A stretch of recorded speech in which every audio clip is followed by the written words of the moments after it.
I'm Dylan, my co-host Alexa, and this is the Lego Chronicles podcast where we build Legos and tell stories.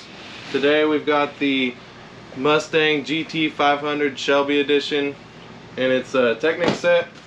This was actually not my pick. I do like the Mustang, but this was Alexa's. So why did you pick this Mustang? I'm just like a huge Mustang fan, that's it. This is the Shelby GT 500. So what about it did you like? Like when did you get into Mustangs? So my dad took me to my first American Muscle Car Show when I was 8. Really? Yeah, in Palmdale, California. It was actually right across the street from where we were living. Oh, that's cool. Yeah, so we just walked there. It was awesome. It's like pretty common in California for people to just have the car shows in the middle of a parking lot. Oh, really? Yeah. I mean, at least in like Southern California, I don't know, but where I was from, we had car shows. I was actually in a car club with a bunch of old dudes when I was a kid, because I loved old muscle cars. Yeah. But it was more like on the weekends there would be, or the old guys would just get together every Tuesday or whatever. But it wasn't like where everybody gathered. During the week, it was just people, like the people in the club, and then like on the weekends there would be, every city had like in the park there would be a car show during the spring and the early summer, and then some in the late summer and fall. But it gets really hot where I'm from, so they want to do it in the like peak of summer. Right. These old cars can't handle that. I really like this manual. Yeah. I'm glad sometimes they get all bent. The Mustang manuals always have like cool stuff inside. This is your second Mustang build, huh? It is. Except for the first one, you kind of got bossy pants about it, so. Alright. This is a redemption for you. Well, let's see what you got. That was a complex build. It really wasn't. Really he just likes to take control. Alright, here you go. Okay. Let's see if we can figure this out. And then... Or more like, let's see if I can figure it out.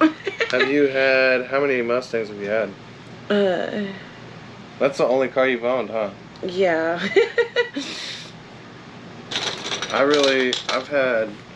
Like, the car that I would take to these car club meets was my 69 Dodge Dart that my dad gave me. Mm-hmm. That you still have?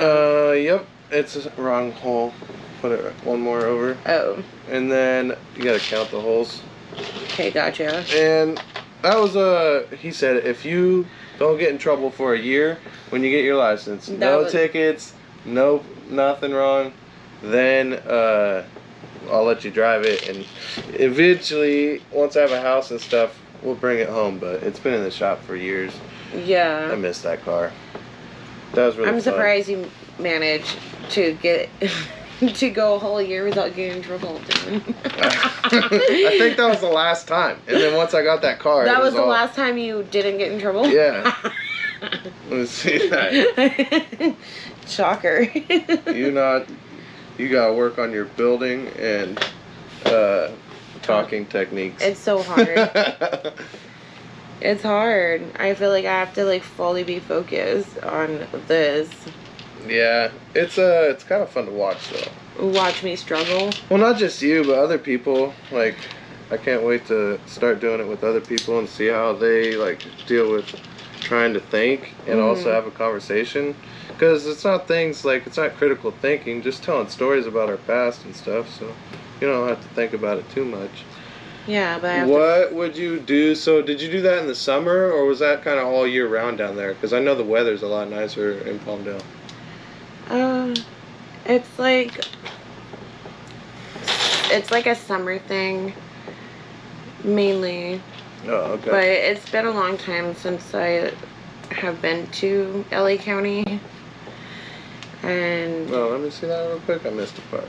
So I don't know how they do it these days, like especially like after COVID. Right. Yeah. Are they even doing it? There was a car club. I don't know. There was a car show here not long ago. I passed a bunch of Really? at a Burger King parking lot. Like yeah, see, that's how they do it in Yeah. like Southern California. Yeah. It's really cool. It goes right here at the back pole in the corner.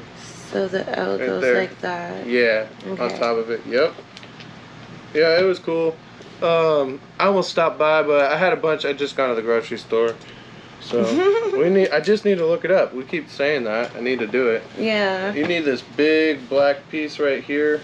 We used to go to a lot of car shows in Orlando. Yeah. What was that place called? East Orlando. No. The bar, like that bar. That's what it was downtown. called. East Orlando. Really? Yeah. Mm. That was the name. The one where all the car club meets were? Yeah. That was the name. I don't think so. That's okay. I'll let it go. I don't remember that. Well, that's okay. It's in all my photos from the car show. I know for sure. It's swore called it was Ace. Okay. I like that place. That one Mustang was sick. That was this car. Just souped up. Yeah, I can't really see, babe. Here. Okay. Move all these up here. This kind of set has a lot more smaller pieces. I'm on this page. Okay, so this goes like this, and this goes Inside that gear right there, yep. Okay. And then we put the other gear. Like that, yeah. Okay. Sweet. I've never used these gears before. It's kind of cool. Yeah. I guess that's the rear axle.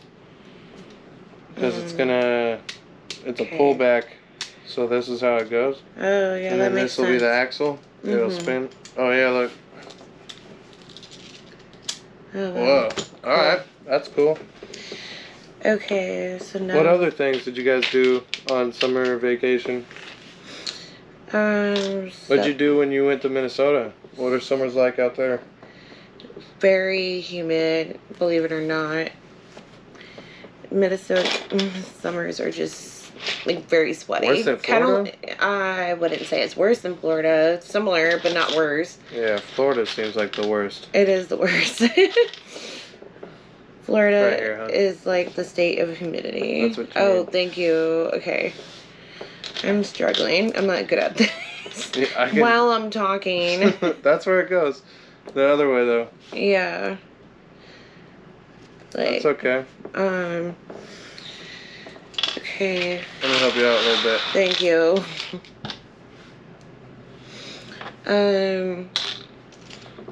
But yeah, in Minnesota, I rode my bike a lot. Minnesota has some hills, like not like California hills or anything like that, or hills here, but hilly enough for the Midwest. And then These are more mountains. Yeah. I call them hills because the mountains around them are bigger, but they're still like compared to places like Florida and shit where there's no hills or mountains at all. Right. So I used to ride my bike a lot, like miles and miles, and listen to music and be a loner. Yeah. And then my mom and I would do like mountain bike and road biking races in the summer together, which was super fun. Probably like my favorite memories was my mom. That's cool. Mm-hmm. I never got into mountain biking. I biked with my cousins just to get around as a kid because we lived in the country. So like getting around you needed wheels. And otherwise you're walking for hours. And it's hot. So And we know you don't like walking. a few times I rode all the way to town, but that was far. That was like 6 miles on a BMX bike. But I bought a bike 2 years ago. I love mountain biking now. Yeah, Try to do it as much as I can. Tell me about like your favorite place to mountain bike in the Pacific Northwest, where you pretty much got into it. Right, you got into it here. Yeah. Yeah. So I got into it during COVID. Oh, look, this is cool. This is the tail light. That'll be the panels. Yeah. I got into it during COVID, and I was just sitting around doing nothing. I couldn't work out, and I had a bunch of cash laying around, and I was like, I'm gonna go buy a bike today. And I just went and I bought it, and I went to every bike shop until I found really hard to find bikes during the peak of COVID. Of Everybody course. had the same idea. Right. And it was super hard. Can you help me find these parts? Yeah. But I found one, and I got a Kona Blast. Really awesome bike. Well-rounded, like entry-level, hardtail bike. And I put hundreds of miles on it so far, but there's like a place that was really cool but hard to ride because it was like not well maintained. Was the Pacific Coast Trail. That was awesome, but Where is I ended that? up fell off a bridge out there. Oh no. Yeah, it was wild. Where is the Astoria, kind of. Okay. Between Astoria and Tillamook. Okay. There's another town out there. I can't think of it, but I rode a lot near Tillamook, a place called Brown's Camp. There was like this awesome loop I would hit on my way home. Oh, nice. And all kinds of terrain. You'd end up in this big clear cut. I've seen crazy wildlife. Thank God I never ran into a bear out there, but yeah. Yeah, bears can be terrifying. I remember seeing bears when I went to Glacier Park with my dad that's in Montana back in like 2011. And Haven't been there. Northern Montana? you haven't been to Glacier Park? I only worked in Montana. I haven't been there Yeah. for like, I guess I went through Yellowstone National Park, but Oh yeah, that one's pretty too. You see a lot of bison there. Tell me about Glacier. So we saw this bear on. How long were you guys there? I was in the area for like at least a week, I think. But I only went to Glacier Park for one day. My dad dragged my brother to go back to Glacier Park 3 days in a row. No My poor shit. brother. Yeah, my dad was so into it. I was like, oh, it's cold. I don't want to go back. So when did you go there? During the winter? August of 2011. Oh wow, and it was still cold up there? Yeah. It's northern Montana, like near Canada. I guess that makes sense. Yeah. Because I moved from Montana I went home to visit Red Bluff in the middle of August. Yeah. And it was like still 100 degrees, 99, and Billings gets warm. Billings is warm. Billings for sure, is hot. But Catskill is not, though. it was starting to get in the 60s at night, and I was like, oh. And Yeah. when I went home, I was like, oh, it should still be warm. Like, this is not cool. And I eventually moved back home as soon as I could. You didn't like Montana? Because it was going to get cold. It shouldn't be 60 at night or in the 50s at night in August. And now look where we live. It's not that cold, but... No. I like where we live now, though, don't you? Yeah, it gets cold quick, though. It's a short summer. Here, yeah. So I need It is a very short 3, summer. 4, 5, 6. That was, like...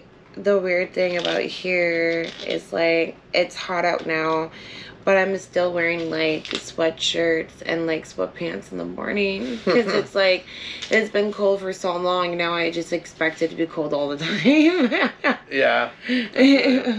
That's, But it doesn't really, like, it's not like Minnesota where it's, like it tense misery. So that's kind of like what brought me. I was asking you about summer, like, man, with the weather changing and the river's right there, and I'm like, oh man, this is nice. Like, I want to go out there. Oh, it looks like we're going to start about the rear bumper, I think. The rear bumper. Or no, that might be the front bumper. I think we're set that aside. Yeah, that's the front bumper. Oh, Cool. I like how they have this, so you can make sure it's the right one. Yeah, bulletproof. Yeah. But you still got to count the holes sometimes. Yeah. But I spent all my summers on the water, so I'm like fiending to get in the water. It's cool that we live by a river again. He is a water fiend.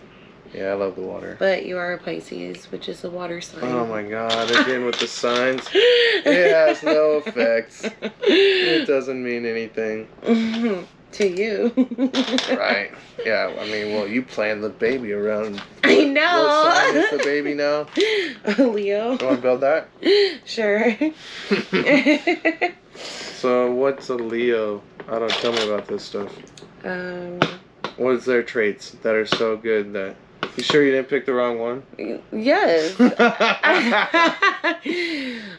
They have a lot of traits, but I really like how they're very confident, and I want my daughter to be confident, so. Well, that's good. She could be a Pisces. I'm confident.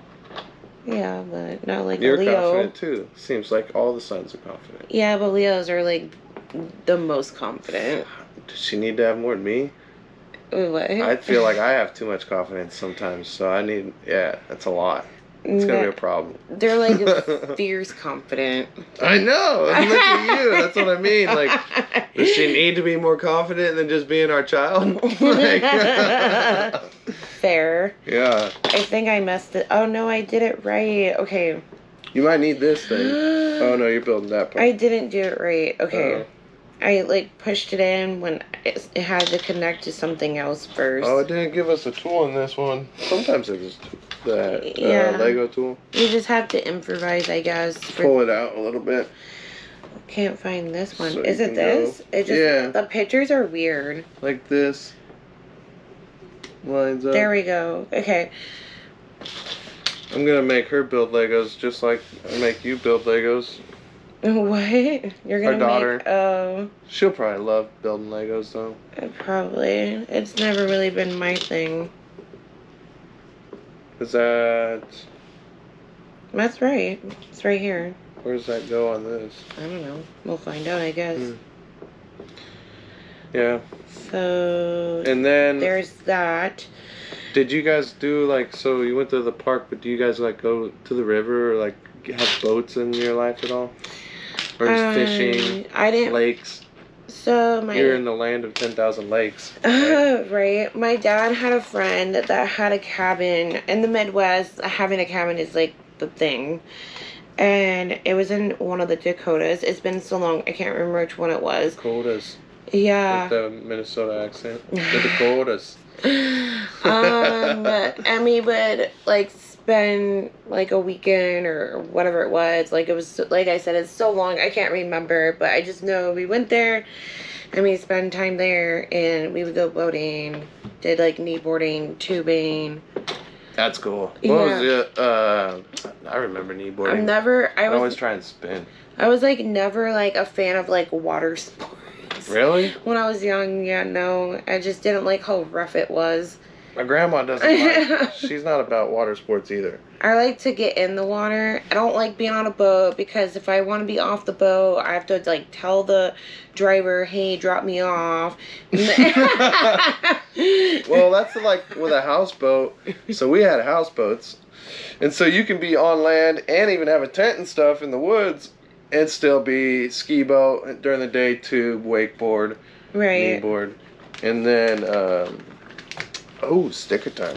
So that's how we did it. Time. But yeah, if you needed food or like some days it would be like one whole day. If we were up there for like 2 weeks, we would have to go just transfer people. Yeah. Back and forth, like every 3 hours. And that does suck, especially if your boat's like way far from the marina. Right. It sucks. Yeah. And it gets hot. I just think it's like, it takes like a acquired taste to be a boat person. Yeah. Because like my thing is, I don't like to sit like that. And you have to sit while the boat's moving.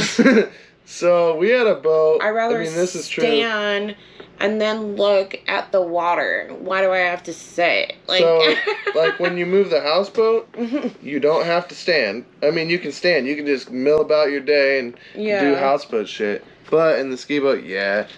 But it's just, it's like not. We were like, raised in it. I don't know how someone just like. So it's just in me to like water. But yeah, I don't know.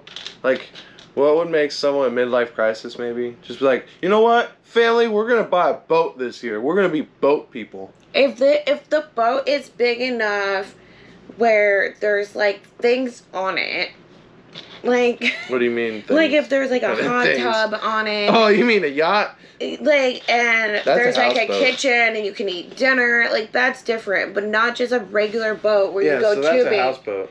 That's what we had. Yeah, I've been on a yacht in Cocoa Beach. That was fun. And I've been on a bigger yacht in Seattle when we, in the Tri-Cities, sorry. And the tricep. What? Yeah, I remember I did that, like, that meetup. Oh, yeah, that's right. Yeah. And then, That's pretty cool. that was fun. But, like, just a regular boat where you're going tubing and you're just sitting there in your wetness and your soaked swimsuit with leather seats and you can just feel the water underneath you. Yeah, you gotta have towels. I hate that. You gotta have towels. That's gross. Yeah, Yeah. when the seats are sticking to you. Yeah. Especially, like, my white ass to get sunburnt. And Yeah, now my sunburn, you know. I get up and it's all sticking and it hurts. Mm-hmm. Shut up. Yeah. I've been getting sunburnt for a long time. I know, we were walking tonight, I saw how, like, Did I get red already? how tan your neck is, but then your legs are so white. I work outside all day. I know. That's what I was thinking, like, oh, it's just because his legs never see the sun. That's why, like, I was missing the sun today when we were on our walk. I was like, oh, this is nice, the lake. Oh, we could be doing, like, floating in the river and shit. Yeah. See, I don't get enough sun anymore. I like the lazy river stuff, like at water parks and stuff, but I don't like to just sit in it. Like, I like to, like, move with the lazy river. Like, it's supposed to be a lazy lagoon. And that's what the pool's for. I don't want to be lazy. I want to, like... You want to swim in the lazy lagoon? Yeah! I don't even get in there. That's just the piss alley. That's the piss alley. Yeah, disgusting. Disgusting. Oh my god. Who wants to go in there? Oh no. Ugh. We're not letting our kids go there. We'll go to the river. Let's go do river shit. Or like, so I think if you do like the big, like the raging rapids or whatever, yeah, and it's rushing water, I feel a little more confident that there's germs can't get on me. Well, yeah, those are the only lazy rivers I've been on where like the jets keep the stream moving. Oh, that's still no. But I would like to go in a real lazy river, like a natural one. What? Like in real. Just a river. Like in a real river that you just the rapids. fly down the stream. So, we do that actually. So back home in Red Bluff, you'll spend like 10 hours. You'll go up, you know, kind of outside of town a little bit, and that's what we did in the summer in Red Bluff actually a lot. Oh really? I've only done it like twice, and I didn't do very far, but. What my friends did, you get inner tube for like a semi, the black ones. Oh yeah, those are huge. Yeah, and you tie ice chest to it, full of beer, and that one floats with you, and you tie that to your floaty or your raft. Oh my god. And then we have all these rafts, and we're all tied together, and we float down the river for like 8 hours. We just get shit-faced drunk on the way. Yeah. And it'd just be so, everybody's lobster red. Oh my god. The most redneck shit ever. Yeah, but it's pretty. He's talking about pretty redneck. Yeah, you got this look on your face like, oh my god. If you could just replace the beer with more fruity drinks, I think I can get into that. They got what are those drinks now? I don't know, seltzers, like the White Claws. Yeah, White Claws. I can only have 1 or 2 White Claws before I, like, if I'm in the sun and it's, like, hot out, I can only have 1 or 2 before I feel, like, heat drunk. Alcohol? Yeah. The dumbest thing I ever did living in Florida is I decided that we're going to Vero Beach with a friend at, like, 10 a.m. Tell me this story. It's not smart to go to the beach that early and drink. So, at what time did you know that you had fucked up? When I was sweating and I was really hot and a little too drunk and I couldn't get up. You couldn't get up? Oh my god. And I only had like 1 drink, but because it was so hot and the water's hot, it's like there's no way to cool off, you're screwed. Oh, the water? So the water does get really warm out there, huh? Yeah, you know this. I forgot, though. You forgot? Oh. Yeah, I didn't. I did go, wow, we're missing a piece. That's stupid. No, we're not. We just have to find it. What are we missing? It looks like this. Oh, like that. Okay, so we need another one of those? Yeah, there's these 2 gray pieces here, but it's not those. Uh-oh. This is terrible. I know. Terrible. Maybe they actually put in the other bags. You know, just because it's from Lego doesn't mean they didn't make mistakes. It happens sometimes. But You literally told me the other day that sometimes sets come without manuals. no. But they do miss pieces sometimes. And sometimes the manuals are misprinted. Man, that's unfortunate.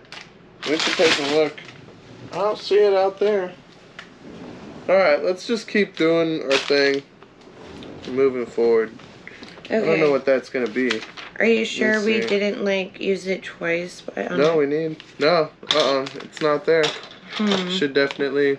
There's no way we could have used it. That's not good. They are actually really great with their customer service, though. And that'll be okay. We will... You know what? Where are we? Go ahead and exit.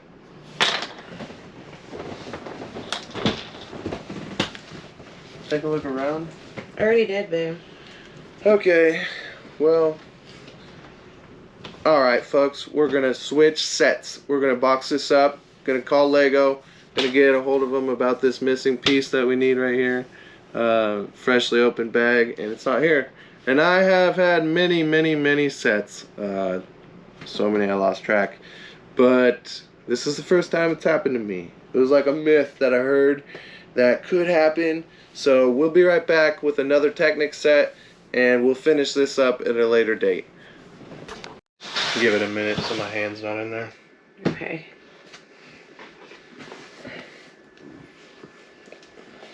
Quit, Renly. Alright folks, we're back.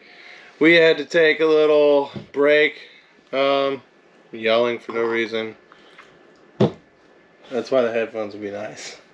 I don't think you're yelling, but alright.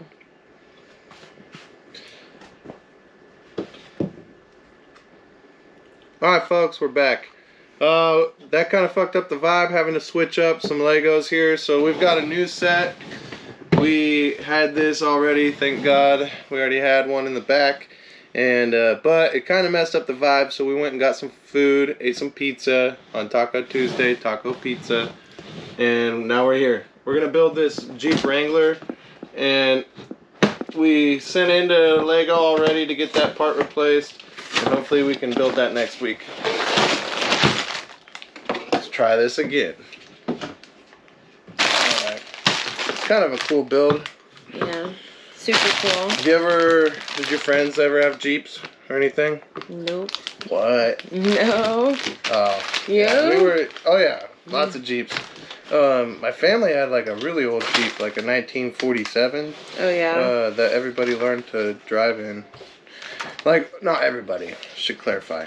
So, it was my great-grandpa's, Papa Kenny's. Whoa. His dad, or he taught my grandpa, my uncle Randy, and my uncle Pat all how to drive in it. And then my mom, my aunt, and then my all of their kids, except for Uncle Pat had a son when he was older, so his kid was too young to learn with all the other that generation. So by the time he was like younger than me, so I had an uncle younger than me. That's weird. Right? Yeah. Like super weird. Yeah. He was a little bit younger than me and a little bit. I think he might have been older than my sister, but it was weird. Damn, there's a lot of pieces. Oh, string. I always like this. What is it? String. Oh, for the winch. Yeah. It was kind of cool. Look what they did with the box. They put the winch pulling the picture back a little bit. Oh yeah, that's cute.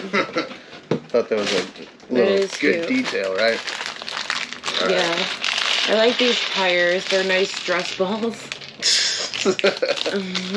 So, what do you want to talk about now, my love? No idea? I mean, we can talk. You were telling me this story at dinner. What was your favorite ice creams when you were a kid? Okay, it wasn't my favorite ice cream. So what were all of your favorites? I'm sure you had several. I just like ice cream, but there was this place in Minnesota called Blue Moon, and there was a flavor called Blue Moon, and it was literally like divine flavor. Divine? Oh, that's some strong words. Yeah, because Blue Moon, what was it like? Like the bubblegum ice cream? it didn't really taste like anything that you can describe, but it was just freaking good. And worth going to get all the time. Is this place still around? I don't know. It's been like... What was it called? Blue Moon. That was the ice cream parlor? Oh, okay. I thought that was the ice cream. It's the name of the place, and they also had a flavor called Blue Moon. Have you ever had daiquiri ice? No, it sounds gross. Kind of like a sorbet. It's really good. It's like Baskin Robbins go to. Want to help me with the pieces? Sure. No. My brain can't talk and build Legos. That's fine. You do most of the talking. I'll do the building. Here, help me with the pieces. Okay, so I guess I am helping him with the pieces. Yeah, please. Here's that one. I can organize them for you like I did before. Yeah, that helps a lot. Mhm. You make a good team. Thanks. Anyways, what I was telling you at dinner was that there was this water park where I grew up in Minnesota, and like basically everyone from school would go there. And then at the concession stand, they had this thing called was it chocolate taco? Yeah, choco tacos, I think. Yeah. Something like that. And they were really good, but I haven't had one in like since then, which was like elementary school age. You found one at the gas station though? Yeah, but I haven't tried it. So I have no idea if it tastes the same like it did before. I was a little disappointed by that strawberry shortcake bar. I've never had one. What is that like? I love strawberry shortcake. Me too. Is that the white? Is that the like white and pink? Yeah, I mean, remember I got one and I was like not happy with it because it didn't taste how I remembered. And it kind of like, I wanted to eat more ice cream to fix the horrible... Oh my god. The horrible disappointment. But I was like, probably... More ice cream? You're like, I need to wash it down with something. That's bad if ice cream's that bad. Yeah. But was it that the ice cream was bad or the expectations were really high? Not even not even that. It was just like, I don't remember it being like that. So it was just like disappointment because I was expecting it how I remembered and it's not. So it's like, oh, they probably changed the ingredient or something. That happens. I think they did that to Now and Laters. You remember Now and Laters? The ones that are like the taffy? Yeah, they're not good for your teeth. No, and I love those. And I probably chipped a few teeth because of it. But they made them softer. They're not as hard as they used to be when we were kids. Same with Jawbreakers. That's good because I didn't really like how hard they were. I was like terrified that I was going to break my teeth. Well, you don't have the patience to just suck on one for an hour. Nope. Zero. I eat lollipops. I don't suck on them. Oh, so the commercial, the Tootsie Pop commercial? Yeah. What'd you think about that? That's bullshit. That was my favorite commercial growing up, believe it or not. Really? Yes. Because I had to keep trying time and time again to lick it and not chew it. Pretty hard to do. I never made it. Me either. I think I might one time have like seen brown before I broke it, but I never made it to the center. I did once, but then I ruined it by chewing like the last layer. So good. I still don't know how many licks it takes. Who was counting anyways? I was. Really? Yes. Oh wow. I was always losing. My brother had to count, like keep track, so I wouldn't forget where I was. That's awesome. You're recruiting people. Yes. We're gonna send an email and submit it to them. That's funny. Yeah. All right. The stuff you do when you're kids. It goes up here. Right? Yeah. I definitely did some weird shit. Oh, really? Like what? Oh, you want to know? Yeah. What's the weirdest thing I did as a kid? That's not even weird. Why are you saying weird? You're saying like licking the center of the Tootsie Pop is weird. No, but just recruiting people to help you do it. Just my brother. Babe, all kid shit is weird. Like we all tried dog food one time. Yeah, so have I. That's weird. Yeah, it is. It is weird, yeah. But you're gonna do it. I would hope a kid does that today. You need to know what. Fuck, it was so dry and so gross. I don't know how dogs eat that stuff. You think kids need to know what it tastes like? Just a curiosity. I had to find out. I guess so. I needed to know what my dog was. I was like, man, he likes it. But I don't think they like it. I think they're just always hungry. Or he's just a dog. Yeah, I guess. I started to think that dogs don't like their dog food when I got Renly. Because Renly had his dog food, and every dog would leave their bowl. I know. And go to his bowl. They're like, I want that dog food. Right. And then I was like, okay, I don't think dogs actually like their dog food. I think they're just eating it because that's what they have. Right. And they can't tell us. Red piece. What red peas? They're all right here. I have a couple right here. It's all organized now. Oh, nice. Let me help you out. We'll slide through. Okay, anyway, so I interrupted you. What's the weirdest thing you ever done? I don't know. That's not the weirdest, but eating dog food's pretty weird. It's pretty strange. I used to be like real OCD about my desk. Oh, I know. And if you moved anything on my desk, I would know. My mom would like move some shit or put something in there and bump it. Like, why'd you move my stuff? So, as a kid, what were your favorite movies? I really like Talladega Nights. Of course you do. Got that movie like so for Christmas when I wasn't ruining Christmases. We were I would get to open a present on Christmas Eve, right before we went to bed, and they always usually would do movies. But this was the first year we did it, and Talladega Nights. I got to open that one, and man, I'll tell you what, I don't think I was old enough to watch that, but it was awesome. Why do you love it so much? Tell them about your favorite part. I don't remember my favorite part, but okay. What are you doing, Renly? But I did just the whole movie. It's a Will Ferrell classic. But Will Ferrell's awesome. Yeah, when I don't know, the whole movie's hilarious. Yeah. Between that and Step Bros. One of my favorite movies of Will Ferrell is Step Brothers. Yeah. Yeah, Hayden and I used to sleep on my trampoline outside, and obviously outside. You bring a trampoline inside, huh? In my mom's backyard, and we would bring like pillows, blankets, make like the trampoline like a big massive bed, and watch Step Bros like all night. That's awesome. Yeah, on our iPhones. iPhone? Oh my God. Sorry, not iPhones. That's old school. What was it called? The iPad Nano? No, what was it? iPod. Oh my God, it's been so long I forgot. How big? Huh? What one? It was like the touch. Oh, it's just the iPod Touch. Yeah. The iPod Touch, yeah. Old school. Yeah, so That's crazy. With the long cord headphones.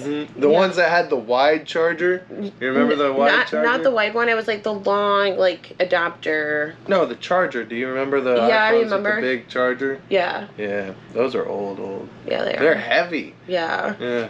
Yeah. It's crazy. Yeah, so we used to watch it on there. I download the movie because we watched it that much. And then, that's what we would do under the stars in Minnesota summers. Did you ever get into, astrology? I know you're into astrology, but did you ever, watch the stars? Actually look at the stars with purpose? Yeah, when I was a kid, I actually wanted a, telescope? Yeah, sorry. I was, chumbling on my words. Yeah, and I wanted one of those. My dad's like, oh, they're too expensive. I'm like, well, they're really not. Yeah, they're not that much. No, they're not. And they last forever. If you buy a really good one, you will have that one forever. Really? Yeah, they don't. I never had. They don't really break. It's like something you buy once and you just have it forever. And I don't know, my dad's. You know, my dad. He's a tightwad. That's a really nice way of saying it. Wow. So, yeah, obviously that was something I just dreamed about as a kid. So I always loved looking at the stars. But I never was interested into astrology until recent years. What was your favorite constellation to look like? What? Like me, it was the Big Dipper and the Little Dipper. Like still today, like those two I can always spot. Yeah. I was just gonna say like those were like my favorite because those are the only ones that I knew where they were. So it was like I, by myself, can identify it. We would see Orion's belt quite a bit. Really? So on the lake. I did it on the trampoline too a lot. We had trampoline. We had a lot of trampolines. I have a lot of crazy. You went through a lot of trampolines. Yes, I have actually gone through a few trampolines. Oh my God. Personally, went through it. But I can tell you about that in a minute. Of course. But the lake, a lot on the houseboat, on the roof. We'd always sleep on the roof, and then just look at the stars. I've seen meteor showers for hours. The coolest shit I ever seen is the sky. Cool. It looks like the sky is falling. I never seen that. And then just on moonless nights, it's so bright. The stars are so bright you can see. It's weird. Right. It's crazy. The Milky Way. Oh. I never seen the Milky Way either. I love the stars. I'm jealous. When I moved to Orlando, the light pollution was so depressing. It's almost as depressing as the clouds in Seattle. Like, you know how you're like, man, I love the star, like the sun. I miss the sun. That's how I felt about the sky. Yeah. And I think that, and there's been other people that have said it openly, like, the human being is supposed to connect to nature. And when you're like, when you look up at that sky when you don't in see a the place stars. where there's no lights, yeah, and it's like raw, just vast, empty sky, and it's like you feel so small. And you're like, and then like like what's out in the Hubble telescope and all that stuff in deep space. There's no way that like it's just. I can't even wrap my head around what is that? Right. So I felt that way when I moved to Hermiston from Orlando. When I saw the stars. Yeah. Like that many stars in the sky in a very long time. Yeah, you forget, huh? Yeah, I forgot. I mean, not that I forgot they exist, but I forgot what it was like to see that with my own eyes. It's one thing to remember it and then see it again, like in the moment. Like, oh, it's not like I remember. Yeah. For sure. So, and it's just like, you're right, like there's something about it, it just like feels like supernatural. It does. Yeah. Yeah. Like we are meant to be like we're in space. Like we're on a ball. We're literally all a bunch of astronauts on a ball. Floating around the sun, or on a plate, depends who you ask. Some people think it's flat. Yeah. That's always the funniest. It's been pretty proven that it's not flat, but like how I just by the fact that everything else around you is not flat, bro. I know. Dude, the sun's not flat. The moon's not flat. Yeah. What makes you think the Earth is flat? Like ignorance. We know, yeah. That's all it is. Sometimes it's smart people though. And what do you call those people? Like, theorists. Like they have like these theories. Conspiracy theories. Yes. Yeah. That's where it comes from. It is a big. Yeah. Like. There's a whole Facebook page for flat earthers. Did you know that? I discovered it like years ago, and I was like, "What is this?" Like. Really? Yeah.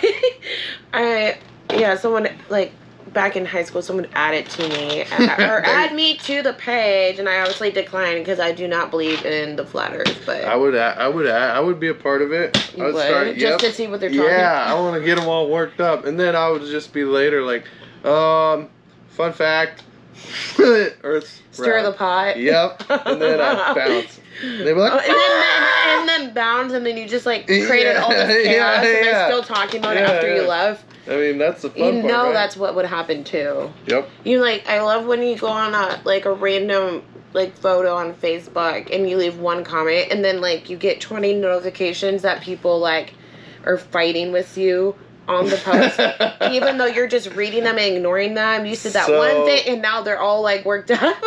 I post and ghost a lot, especially because I'm always at work, and sometimes I barely have service, so I'm like, oh, that's cool, click. And I try and read captions and this and that, and sometimes I'll go back and look at some shit, and it might not even agree with what I post, but it's like, whatever. But sometimes it's totally rational thing, and you'll just see people go crazy. I'm like, whoa, I had no idea this subject was going to do that. And then they're getting in fights with each other on my post. Right. And now it's like a third-party argument that... Like, bro, go to your own house. Like, right. What is like the meanest thing someone said to you, like online, when it wasn't supposed to go that direction? Like you were just nothing. I don't get into that. Really? I don't even. No. You don't even. I think some guy tried to call me. What was that one? Said I don't even know. Oh, op. Yeah, op. Call me op. I was like, okay, bro. That was the... Yeah. I've never... So weird. Like, what does that even mean? It took me to figure out what it meant. With ironworkers especially, like, actual discussions on there. Yeah. But when I enter a discussion, it's not emotionally. It's like, these are what I... It's always because they have an opinion. Yeah. But I don't approach their opinion like I'm going to have an argument. I just have this discussion, and maybe they're getting upset, but they never call me and was like, bro, what the hell's going... Like, what do you mean? Yeah. So, I don't know. But I never take offense to anything that anyone's been like, you're totally wrong. Right. Okay. You know, I don't have to be right. It's okay to be wrong. Right. I think too many people have to be right, and that's why they're so worried about what people think. It's very possible. See, like, I used to be this person that would be highly, like, affected by someone saying something negative to me online. Really? And now I feel like I'm not that person anymore, but I'd still, like... You wouldn't present that way, though. What's that? You don't present that way. I don't? No, like, you carry a presence of confidence and stuff. Yeah. Like someone on the street, especially in Orlando and stuff, in your community. Yeah. It would seem like that's probably a woman she doesn't let that shit get to her. Yeah, I mean, it didn't once, like, I had that community in Orlando, and I got all this confident build from the people around me. Okay, so it took time. Yeah, it took time, but like there's like things that people have said to me like on my TikTok or like on Instagram that's like, what? What kind of, like, what's the craziest? But did it get to me? Said? No. Did it like kind of make me like feel a little insecure for a few seconds? Yeah, of course. But like, even if someone says that in person, I think you're like, well, dude, that was mean, but you're not gonna think about it, especially if they're not your best friend. If they're your best friend, that shit's gonna hurt. Yeah. But if it's someone you're like, okay, you don't like my outfit, that's weird, why would they even talk about it? But there's something about it being on text and like seeing it, it's weird, like subconsciously that hurts more. It's like, what? They wrote that about me? I think it's just like the way, I don't know, I'm not a scientist or a psychologist, but I just feel like when you see something, it like registers to your brain differently. Yeah. It's weird. Yeah, it's really weird. So I would say like the meanest thing I ever got on my TikTok, I used to, like dance in the Orlando clubs, and then you don't have to be bashful about it. Yeah. Well, this is a very open podcast here. There is a stigma behind dancers, so that's why I'm being soft with it. But okay. I was talking about this one time a guy tipped me in all ones in the private room. You're supposed to tip in 20s, 50s, or 100, so I don't have to sit here and count, and then you bounce, and you tip me short than when I asked for it, right? So I was saying, oh, like, if you go to the club, like, tip your dancer in 20s, 50s, or 100.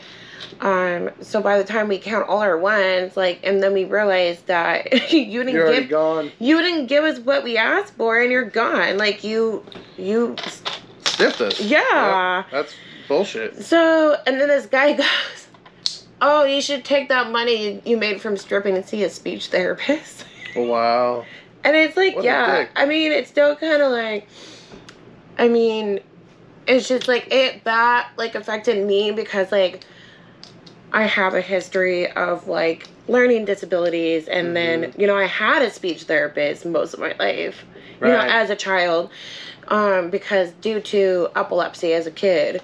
So I was like, Yeah, see, someone doesn't know any of it. They're just Right. saying this outlandish shit, and they're like, bro, this is like fucking come miles and miles. from yeah, where I used to be. this came, there was more where that came from. Yeah. And then it like hit me. I was like, wow, like people are still like trying to attack me with that. Now, what do you think? Why would they do? Like, what makes someone that's like you're not talking about a particular person? There's no personal. Right, feelings. I'm just being like. You just put it out there to the world, like, hey, this is a convenience that like this would help us a lot. Right. If you care about your local dancer, help out. Mm-hmm. And it's not even a big deal. It's the same amount of money. Yeah. So why, like, what makes someone comment like that? What do you think is that? I don't know. They got shit going on, and they're like, why they need to lash out at a random person on the internet? Like, I don't know. But what I found out, what quickly turned around my insecurity is I found out the more hate I had on TikTok, the more followers I got. Yeah, yeah. And I was like, this is wild. Like, okay, I guess I need more haters. Like, you do. It lets you know you're doing something right. And there was like so many women on my TikTok, like commenting, like defending me. Yeah. People don't do that on Instagram or Facebook. But really? That's like a TikTok thing. So the cool thing about in the communities I'm in, yeah, in the Lego community especially, it's all love. It's all love. It's all love, and everybody, like, and it's very creative. It's a creative space. Like, and Lego promotes creativity. Yeah. So there's all these custom builds, and maybe it's shit, but maybe it's like, well, it's still the fact that he did it. So, like, someone will critique it or review something and tell you what they don't like about it, but then also praise where it has things they do like about it. Like, oh, this was done really well, but I kind of wish this space had, like, they didn't utilize this area well, or maybe they're doing it with just one kind of... So it's more like constructive feedback. Yes, and it's all love. It's like, not all love. like, oh, you suck, bro. It's like, hey, this is great, but you could do this to be better. Well, not even to be better. It's all an opinion. And it's very clearly like, this is what I would do. Like, I built that gunship. Yeah. I had some modifications. I had less restrictions. He made it with the pieces in the set. So I pointed him out, but he did an excellent job, and I could have never built that without his instructions on how to do it and his brain to create that project. Right. So I just did things with some pieces I had, but it was all love to the piece and to the set that he created, and it's really cool that people do that. Yeah. Yeah. And then, and those custom builds are usually way cooler than the sets you buy at the store anyways. Yeah, they have some, like, there's certain ways to critique a Lego. They have some flaws, some good things, bad things, but it's kind of cool. Like, what I really like about watching you build Legos is watching what you can make out of what you got. Right. Like, it's really... The other sets. It's really cool. It's like... super creative. I mean, granted, you're going off a blueprint that someone created. Yeah. But it's still cool, like, what you can do. And the coolest part is, that is my favorite thing to do, too. Yeah. Is to, like, have a set. That's why I like the bigger sets, because you can build a ton of different, like, alternate builds. Yeah. And the great thing about it is anybody can do that. So I just don't have a computer. I just have like the little Chromebook, so once I get a computer, I can start doing it. That's what we're going to do, the sign for the podcast. Right. We'll do on that program. Yeah. And maybe I'll get into it, but it takes a special level and dedication of creativity to make those. Right. Yeah. But it's really neat. And it's cool that the internet's there for us to find it. Right. Like when I was a kid, you just... Like, if the power went out, we dumped all the Legos out, and we would get creative, and I built some cool things, but it was never, like, it's a rodeo sport, team roping, so you have a partner. You recently just told me about this, so you need to tell me again. Yeah, and for anyone that anyone who doesn't know what roping is. Team roping, rodeo in general is, like, cowboy shit, and team roping is an event. It all started out with people... gathering their cattle and being proud of the level of quality of work, and then wanting to compete with the neighboring ranch, and then they would come together and they would compete in all these ranch rodeo events, branding with paint instead of an actual brand. You know, they'd like, interesting. Yeah, and time it, and then see how fast. And so team roping is the first step to branding cattle or doctoring them. Gotcha. Well, that was being more calf What roping. does doctoring mean? So giving them medicine in the field. Gotcha. So if you don't have a partner, you're gonna calf rope them. And you call it calf roping because they're smaller. You can't flip a cow. So you'll rope their head. You'll go out there. You'll pick them up, put them on the ground, tie their feet together, so you can do whatever you need to take care of that animal. Gotcha. That's if you're by yourself. If you got a partner, then you're team roping. So one guy is gonna head the animal, and also you need this for bigger animals. Okay. And the second guy will get their legs, their back legs, and then you can stretch them out and do whatever. You got 2 horses, twice the power. So my first time seeing this, I believe, was at the Pendleton Rodeo, correct? Was that? Yeah. They did it there? That's a good okay. rodeo too. Yeah, that was a stretch. That was a stretch for me to see that. It was my first time at a rodeo. I mean, granted, I went to watch your sister barrel race. That was fun.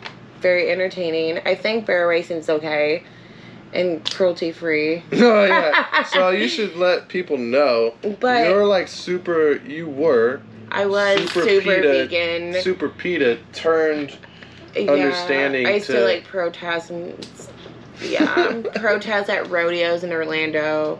Protest at SeaWorld, which I still do that, obviously. Somehow ended up with a cowboy. Yeah, well, when I was already kind of like not. I was already kind of not really like eating meat when I met you. You started eating fish already? And then I started not eating dairy because I got super sick from this ice cream that we got in St. Pete, and all the way back to Orlando I puked like 15 times. And I just remember being so annoyed because I was so hot and tired from being in the sun all day, and I just wanted to get to my bed and sleep. And this, because I had this ice cream, I had to take longer to get to my bed. Oh no. And so I can't go to sleep fast enough.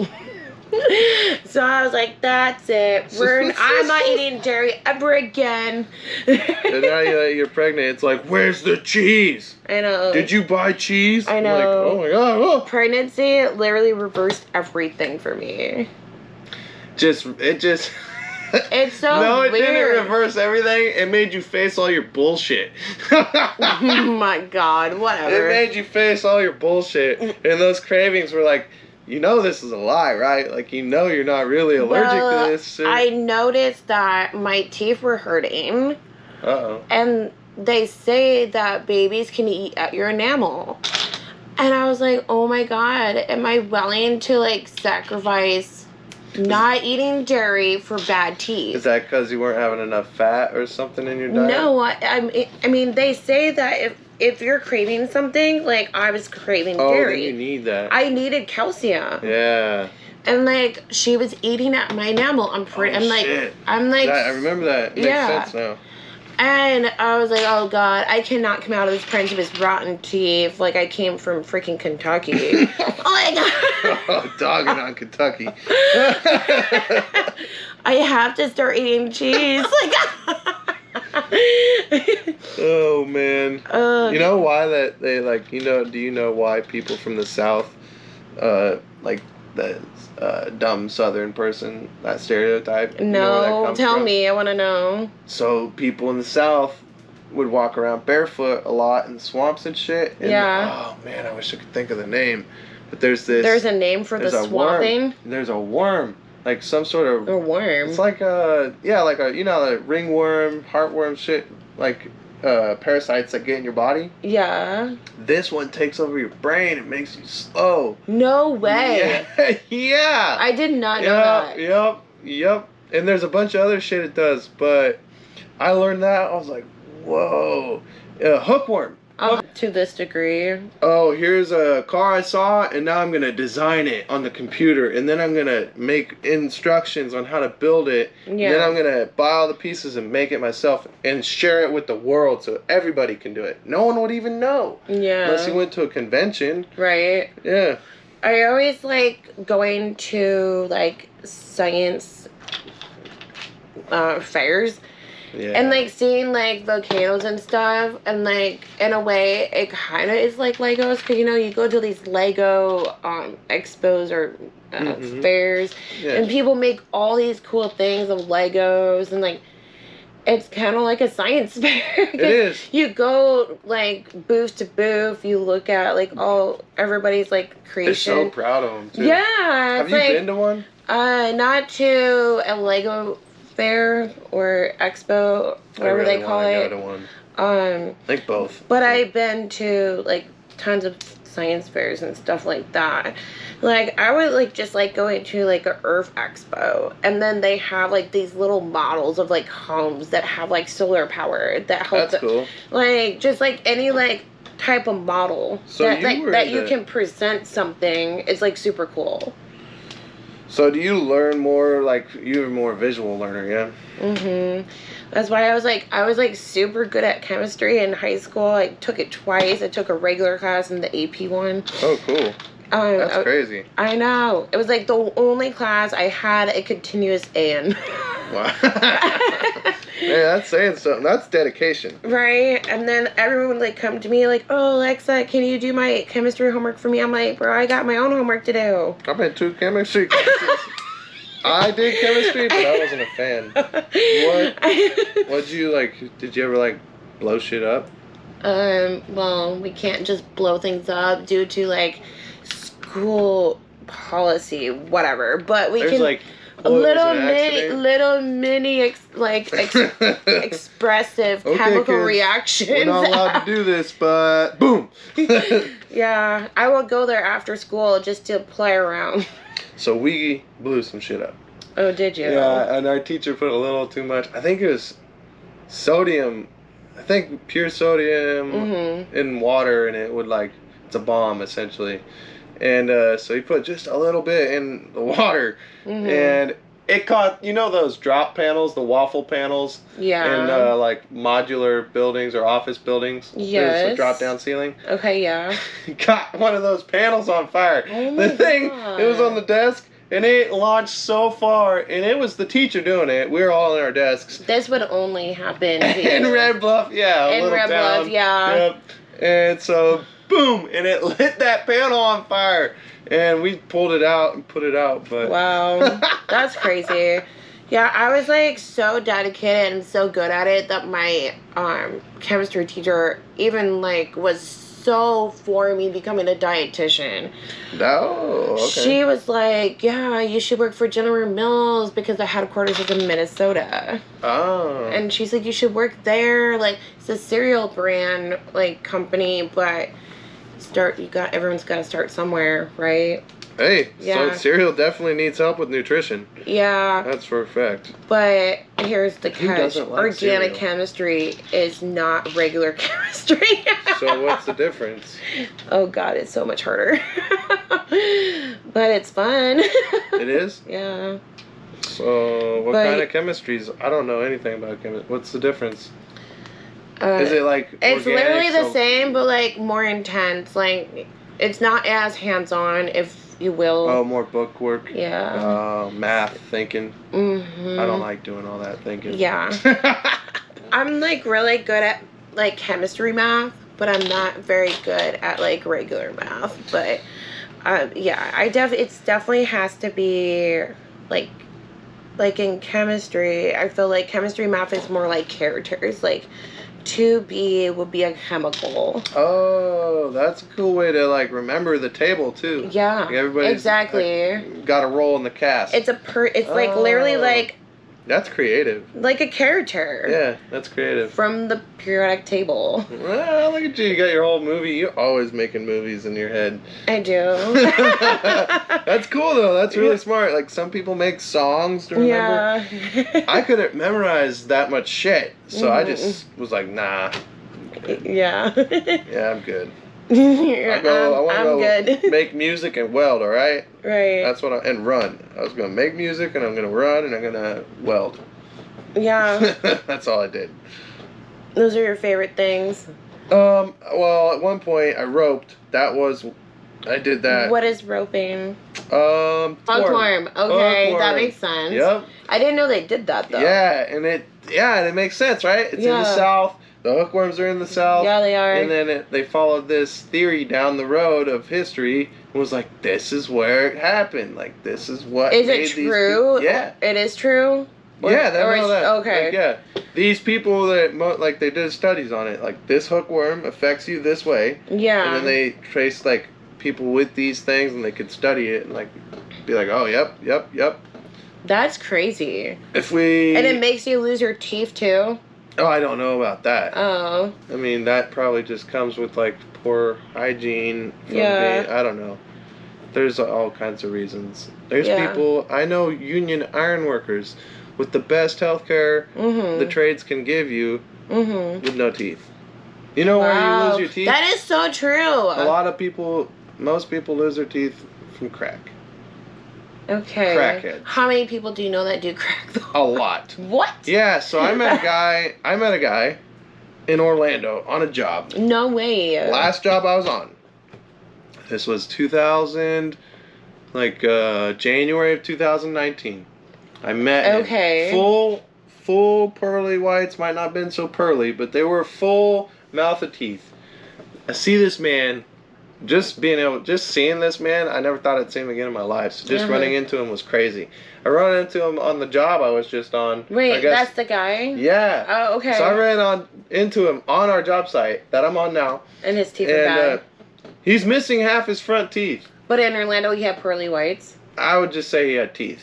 Okay. But it wasn't like, oh, damn, my boss doesn't have teeth. And now my boss doesn't have teeth. That's crazy. And I was like, I knew you 3 years ago. How do you do iron work while you're on crack, though? How is that possible? Being an iron worker is so hard and dangerous. How can you function on crack and do something dangerous like that? You'd be surprised. There's high-functioning crackheads, high-functioning heroin addicts, high-functioning alcoholics, high-functioning... You do it enough, it doesn't hit you the same way, and I guess so. The best way to fix a crack hangover or a cocaine hangover is to do more cocaine or more crack, and then you never come down. Right. So, and then eventually... So you always feel the same. You're running that engine so fucking hot that it starts to eat your body because you're not eating... I don't know what makes... cocaine or meth and shit like that eat your teeth, but it happens every time and time again. Every photo, look at any crackhead 2 years ago, healthy, normal, probably has kids. Fuck, dude, in the gutter. Oh my god, dang. But some of the best iron workers and some of the best people I know in this world are ex-junkies. Ex-junkies, that's true. The most genuine, down to earth, such a gratitude for life, hard fucking workers, families now, and I've seen time and time again the trade turns these people's lives around. Yeah, and I agree with that. Even my Uncle Wayne, he definitely played in the streets for a long time, and I remember visiting him. Actually, that's a cool story. Okay, tell us about it. I visit him, one of my first Lego memories is visiting him in prison. And he comes you told me about this. He comes out of a doghouse. Yeah. Like a dog cage. That's what 5-year-old me or however old I was. That's what it felt like. Yeah. He's coming out of the dog cage, and he was on his all fours, he came through some sort of door. And then there was this rec room, but not tables and chairs. We could play. Right. And Mega Blocks, the big ones. And we played building blocks and talked. Yeah, that's crazy. Only time I've been to visit somebody in jail. But I remember that. And we played Legos. Yeah. Not Legos, but blocks. Blocks, yeah. To me, it was Legos as a kid, Right. And close enough. Today, full circle is today. He was in and out. Jails, prison, this and that. But now he owns a business. He's owns his own home. His That's dad great. lives with him. That's 85 or 80. He's 85 something. now? It's probably a little older, I think. Oh, okay. Yeah. Maybe no. Maybe, I don't know. I feel Papa, like... Yeah, he's pretty old. I think he's like 87. But, yeah, now he's like totally reinvented himself and is contributing, not just paying taxes and like doing good, like owns a business, is really contributing to the community. Yeah. And that's great. Full circle. Yeah. Yeah, so some of the best people I know. It's I crazy. feel like, it's really weird. I feel like I watch a lot of jail shows. Well, not anymore, but I did. I feel like I watched all of them. That's why I haven't watched any recently. But That's a weird fascination. It is, I know. But it's like I watch these jail shows to know what not to do, so I don't end up there. It's crazy how like some people learn from it and some people don't. Like some people like in these shows I have watched is they end up back there, and some people like they're in there once and they never come back because that was like enough of a lesson for them. Where like there's other people who are like just repeating the same crime and they're back there year after year after year. That's weird. Yeah. And that's like, I wonder what, and that's, you know, maybe once I can get back to work, maybe I'll have some interviews with some people that dabbled and went down these lanes. But I'm curious, like, how does a guy pull out and how does a guy go back? Because I know some people, again, some friends of mine in the trade, that were sober and then fell back in the hole. You know, fell back in the well of doing meth and shit again. And so it's not like their life fell apart. They fell back in love with the drug. Like, yeah, their mistress had to have them, you know? Yeah, so it's just, I guess maybe it just depends why they're there, right? Yeah. Yeah. Well, like some people that switch goes, I'm never going to do this again. And some people, they just can't. It's got too big a grip on them. Yeah. But I don't think people are really I feel addicts. like that's really sad because if like if something has that strong of a grip on you that you return back to jail, prison, whatever, that's just sad. Yeah. And that's like really you weird. are now like a slave to whatever this is that you are doing repetitively to end up back there. Yep. Fully no control of your own actions. Yeah. Like that's the scariest part of Yeah, it's really sad. Putting these stickers on is hard. You gotta focus. Gotta really focus on these stickers. It looks like today you're kind of having a hard time building and talking. I am. It's a good challenge. I like the challenge. But I'm enjoying the conversation. It's so hard to talk and build Legos. I am not successful at When this. I came up with the idea, it sounded way cooler. I mean, it is cool. I do like it, and it, like, I like the idea, but it's hard. It's going to take practice. Yeah. For sure. We're getting it. We're moving through. We're almost through the... You're better at it than I am. I have a lot of practice. I built lots and lots and lots of Legos. That is true. So... I barely ever have my hands on Legos. Yeah. And then, like, for me also, I'm in a buildings trade. So all I do is build things. That's true. I build adult Legos. Like, I build... Adult Lego. Instead of them sticking together, I stick them together with metal. Yeah. You know, like... And if I got to, I'd take them apart. And it's not as fun as taking apart Legos. Right. Mistakes are a little more costly. But, yeah, That's funny. Just never stopped. Essentially, this is what I do for a living. I just build things and bigger blueprints and bigger scaled Legos. It's just a box. Build a box. Do you think, like, one day, when we have space big enough for it, that you will build one of those, like, life-size characters like they do at Disney Springs at the Legoland there? No. And put it, like, in a little garden or something? I won't build... No, I won't put it outside, for sure. Not gonna do that. But I will build... Well, you know there's ways to prevent it from, getting ruined because Florida gets hurricanes and all crazy weather and they still look nice. Yeah, they won't decay. The plastic's, like, petroleum-based. It's really strong and lasts forever. Yeah. But, dirty. Gets really dirty. Bird shit. You don't want to clean it. So You don't wanna I'd put clean it it? in the shop or something, or in the house. Okay. Yeah, you'd love that, right? Oh, yeah. So cute. But- Goes with all my decor. I want to do that kind of thing. I would do a scalable model. What if our daughter wants it? That's cool. Whatever she wants, I'll do for her. But that's I'm not different. asking for myself. You're asking if I'm going to. For I her. would. Well, that's different. Yes, of course. Whatever she wants. Okay, good. but- Good answer. But if I was going to do it for me, I would probably do like some sort of Star Wars ship. Of course. Or Shocker. No, what I would do maybe not even life size, but big. I want to build a Dart, the Dodge Dart. I want to design that That'd my be car cool. and have like a replica of my car. A Yeah. life-size one? No, I said maybe not life size. Okay. That's probably like hundreds of thousands of bricks. Yeah. But even those figures Just the idea of a life-size seems a little of excessive. anything, yeah. Yeah. But you could build a big one, Yeah, like the yeah. size of this table. That'd be cool. Yeah, big. Put it in 1,000, display in your little 100,000. Lego room. Yeah, maybe Yeah. 100,000 bricks or so. Yeah. It's expensive and lots. Like the Eiffel, someone made Twin Towers. It took them 10 years. 10 years to designing and meticulously building this and buying inventory. Like, dude, how much money did you put into something that holds no value? Because, like, they hold value on piece count, but you can't get 10 years of money out of that So set. you're saying, like, that build didn't have any value? It's not a Lego, so it's not like a license to build. So it's cool, and maybe there's a market, to my knowledge, and I'm still new in the like marketing of like investing and stuff, but I wouldn't buy someone's Eiffel Tower build for as much money as he put into it. Because his piece count alone, if you got 10,000 pieces, and you're talking $1 every 100 pieces, it's thousands of dollars. And, Yeah. if you have 100,000 pieces... Was he, like, retired and he just had this money to blow?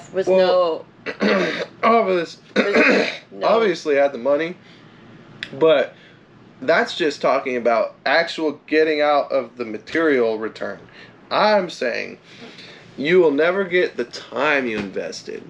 Like, he would have to, like, I don't know how someone has that much time. Yeah. I have a job, full-time job, and I'm assuming that if you're going to be spending tens and tens of thousands on Lego pieces, you're going to need a full-time job. Yeah. So where do you true. have the time?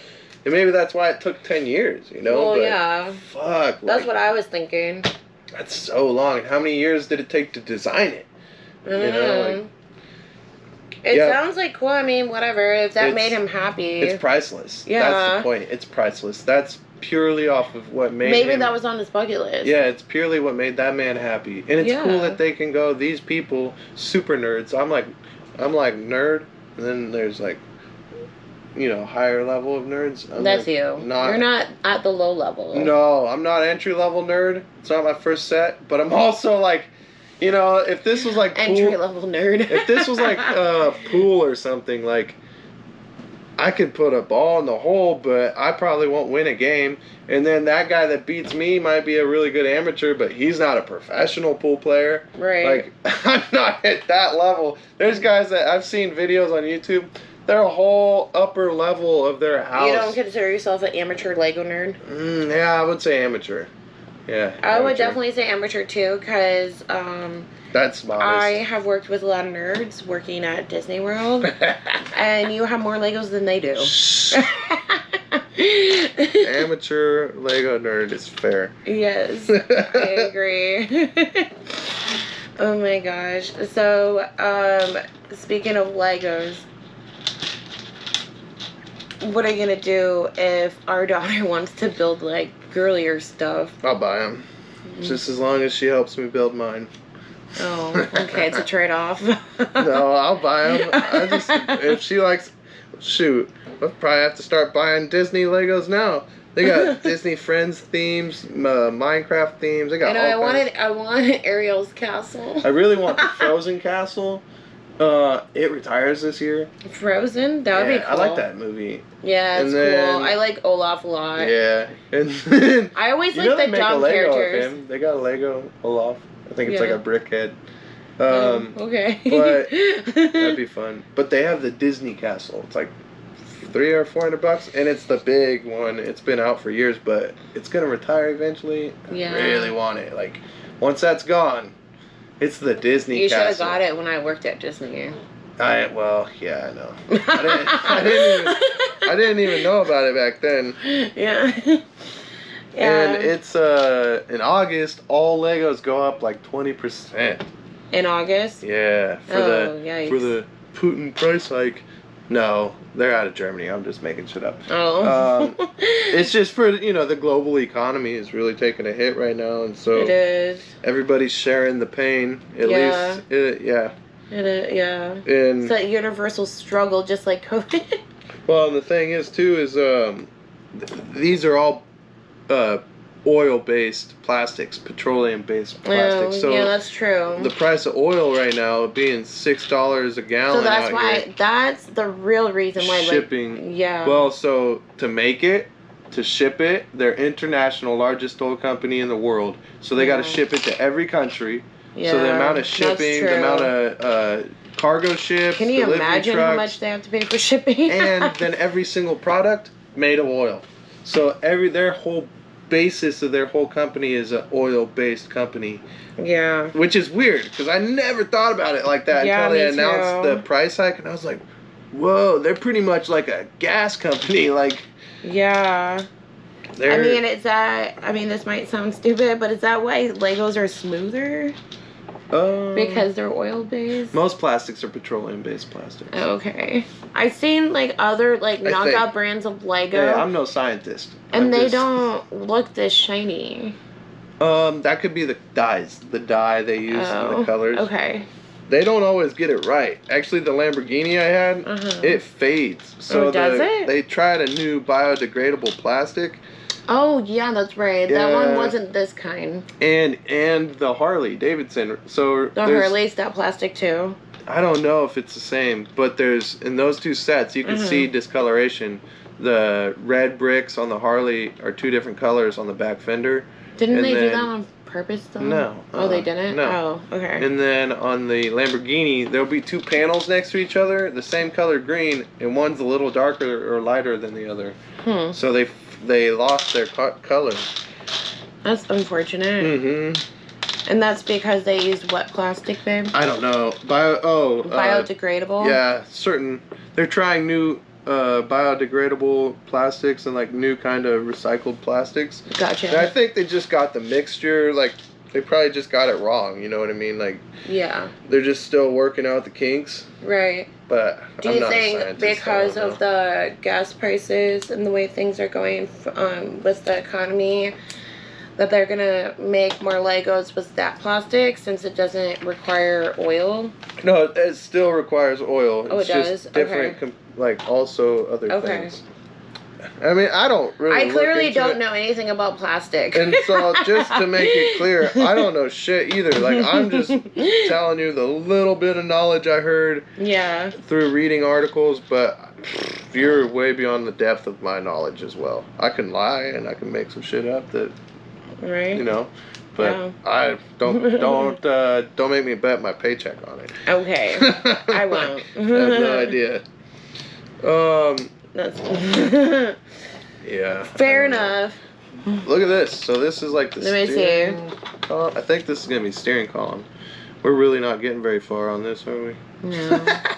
But you see how the front end has it moves? That's a new component. I've never seen that. Yeah, that's weird. It's cool. Well, it's supposed to be a rock crawler, so it makes sense. The Rubicon. Yeah, we almost bought a Jeep. You did? Oh, yeah, for me. Yeah, for you. Yeah, that. what did you think about Jeeps driving them? Oh, Lord. Excuse me. I did not like that experience. Talk about it. So, I don't know. I just didn't like the way it drove. The way it drove was just too rocky for me. Because I feel like I had to really hold on to the steering wheel. Couldn't just cruise. Yeah. Yeah, it sucks. I don't like that. I'm trying to cruise. I'm trying not to think about the road. Yeah. We know you like to just let that shit go. And just, next thing you know, you're 3 towns away. And you're like, oh, I don't know, where am I?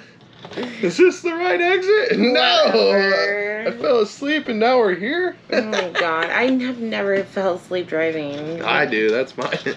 I have. Yeah, I know, because you're not the brightest. It's because I gotta work early. Has nothing to do with the brightest. I get up at the brightest hour, that's why. Oh my god. Yeah, so Jeeps were not for me. That's why we didn't end up with one for me. I didn't like it either. It drove too much like a tank. felt top heavy, like not top heavy, but so like I don't know, it didn't They're handle cool well. inside, It didn't though. handle well. Like Yeah, they didn't handle the very Grand well. Cherokee was a lot better. Yeah, that was cool. Way that cool. felt way more like a car. And Yeah. they're fucking loud. Yeah, they having were that loud. Top, like having that drop top on there like that, so loud. Yeah, agreed. They're super nice inside. I love the interior about it. It felt luxurious inside, like just for like an off-road car. You know what I mean? Yeah, it'd be a cool like third car.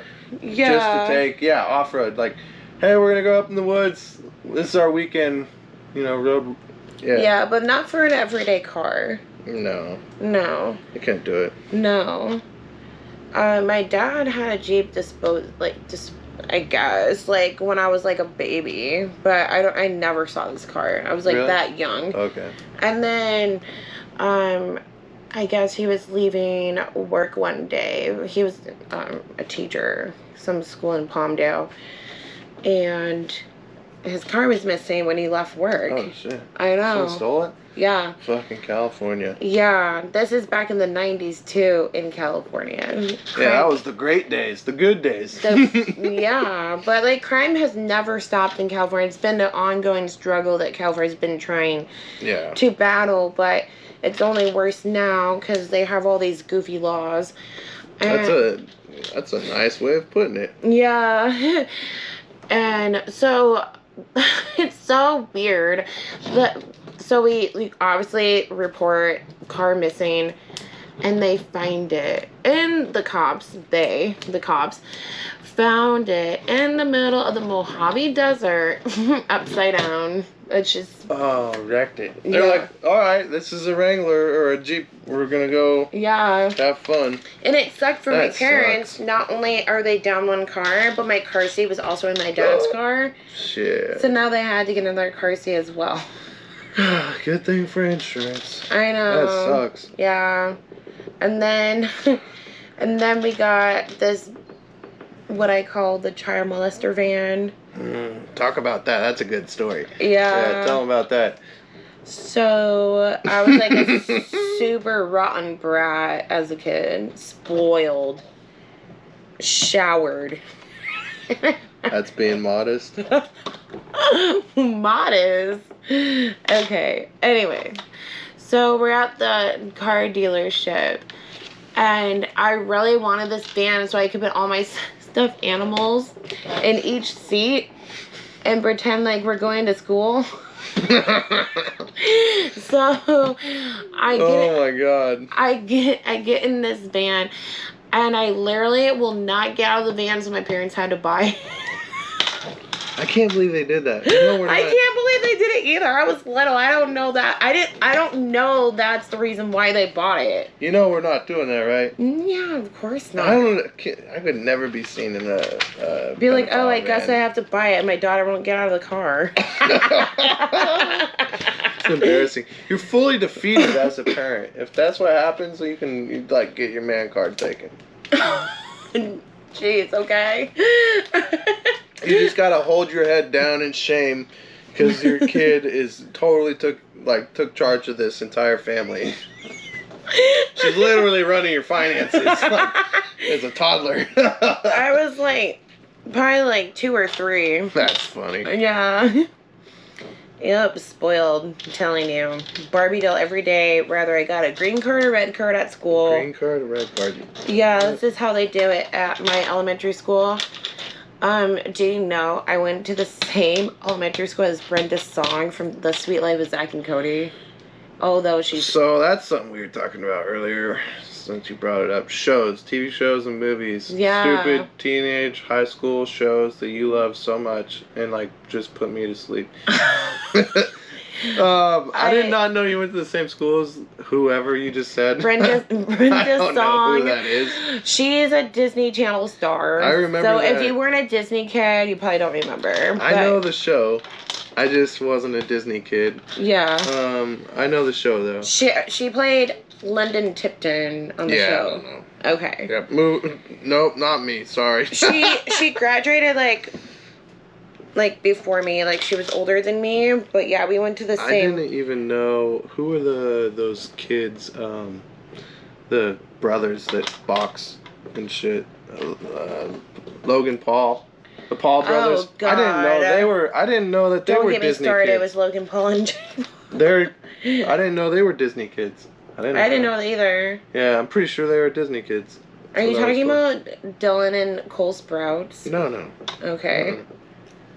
Yeah, maybe they're just YouTube kids. I could be wrong. I thought they were just YouTube. I've heard people say that. But, I mean... I don't pay a lot of attention. I don't know a lot about them, but I saw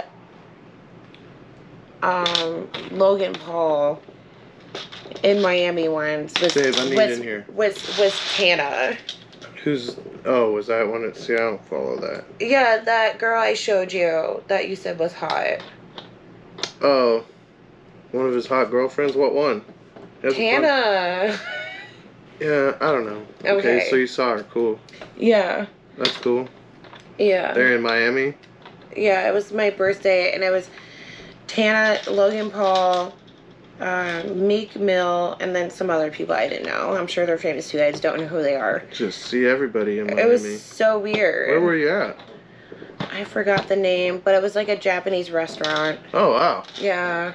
Yeah, I don't really... It was really good. I've never met a celebrity. I really? don't really have an urge to either. Well, it just happened. It would be cool. I mean, but if you'd ask me, like, do you have a list of, like, you know, on your dying wish, what's one person you'd want to meet? I don't know. Who would you want to meet? Anybody in history. I would always, alive, Miley Cyrus. Dead, Judy Garland and Marilyn Monroe. All right, fair. Yeah. Respect. You. Oh, shit, I don't know. Just said that, I don't know. True. You don't have a single clue? No. No? No. Dang. No. I do think it'd be cool to live in certain time periods to, like, see how things were done. Mm-hmm. But who? I have no idea. I don't know. That's a good question. Yeah. Did you ever play 20 Questions as a kid, like on road trips and stuff? Did you? The little ball? Did you ever have the ball? We had the little one you could shake. I never had the 8-ball. We just played 20 Questions. Not the 8-ball. It was a 20 Questions, digital 20 Questions. You hit the button. Never saw that. You guys just played with questions you came up with? We didn't even have any tangible item. We just played 20 questions. We did that too. But yeah. Eventually we got this toy that it was called 20Q. It was a 20 question ball. So what kind of questions did you ask when you would get these, when you'd play 20 questions? Well, so my dad taught me the strategy. There's a strategy? Yeah. Oh. So you always ask, is it a person, place, or thing? Okay. Because that narrows it down. Yeah. So, and then if it was a person, like the reason why I'm asking you this, because we were just talking about it. If it was a person, then I would say, okay, is it dead or alive? Ah. Yeah. Okay. And then usually if I was the one picking the person, place, or thing, I always pick like someone I would want to meet. Or someone I wish I was alive to meet. Right. Yeah. That's cool. Yeah. I mean, I do like you said, were saying earlier, like, I guess I really do like stars and, like, movies more than I let on. Way more. Yeah, you do. You're like, I don't watch TV. I don't like these things. It's stupid. It's just you do it. I'm like, okay. But so, if I try and take the remote, my parents always told me that there's a difference between watching movies and watching TV.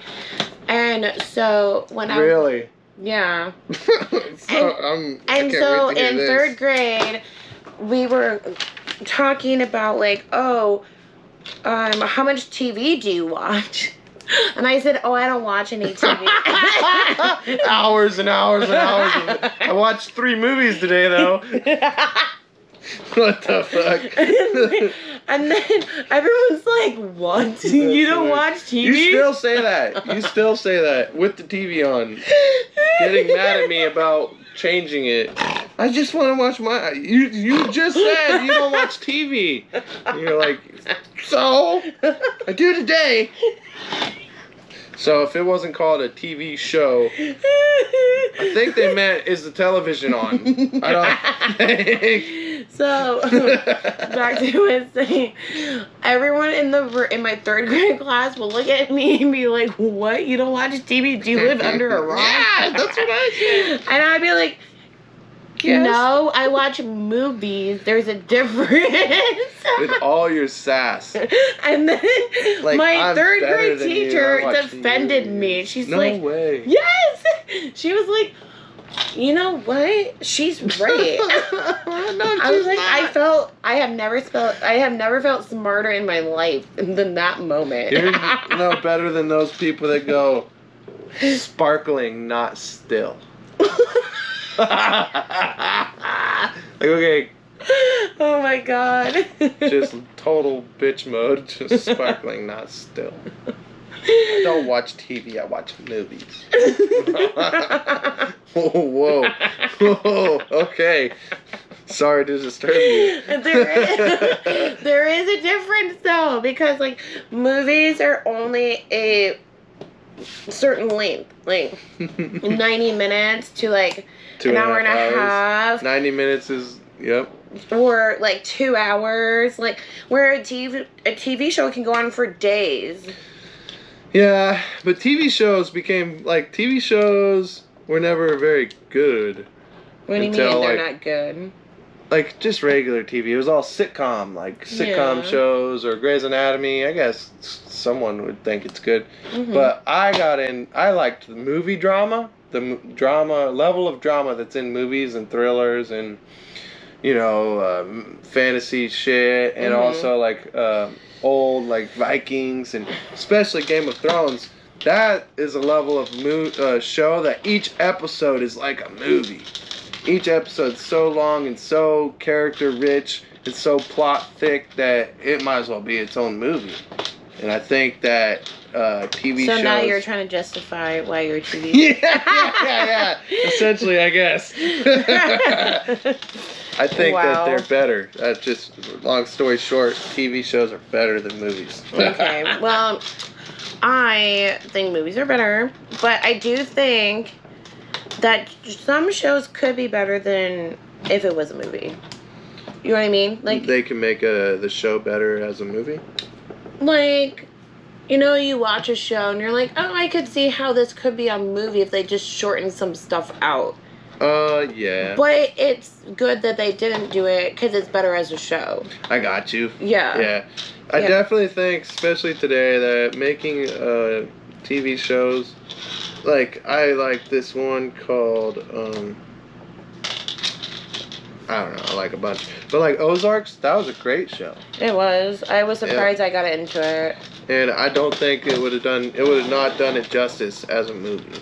No. And even, like, That's the what I'm last saying. season, like, Yeah. the way they broke up the last season into 2 parts, it added to it. I was like, whoa. Because I totally I was like, man, that sucks. We gotta wait.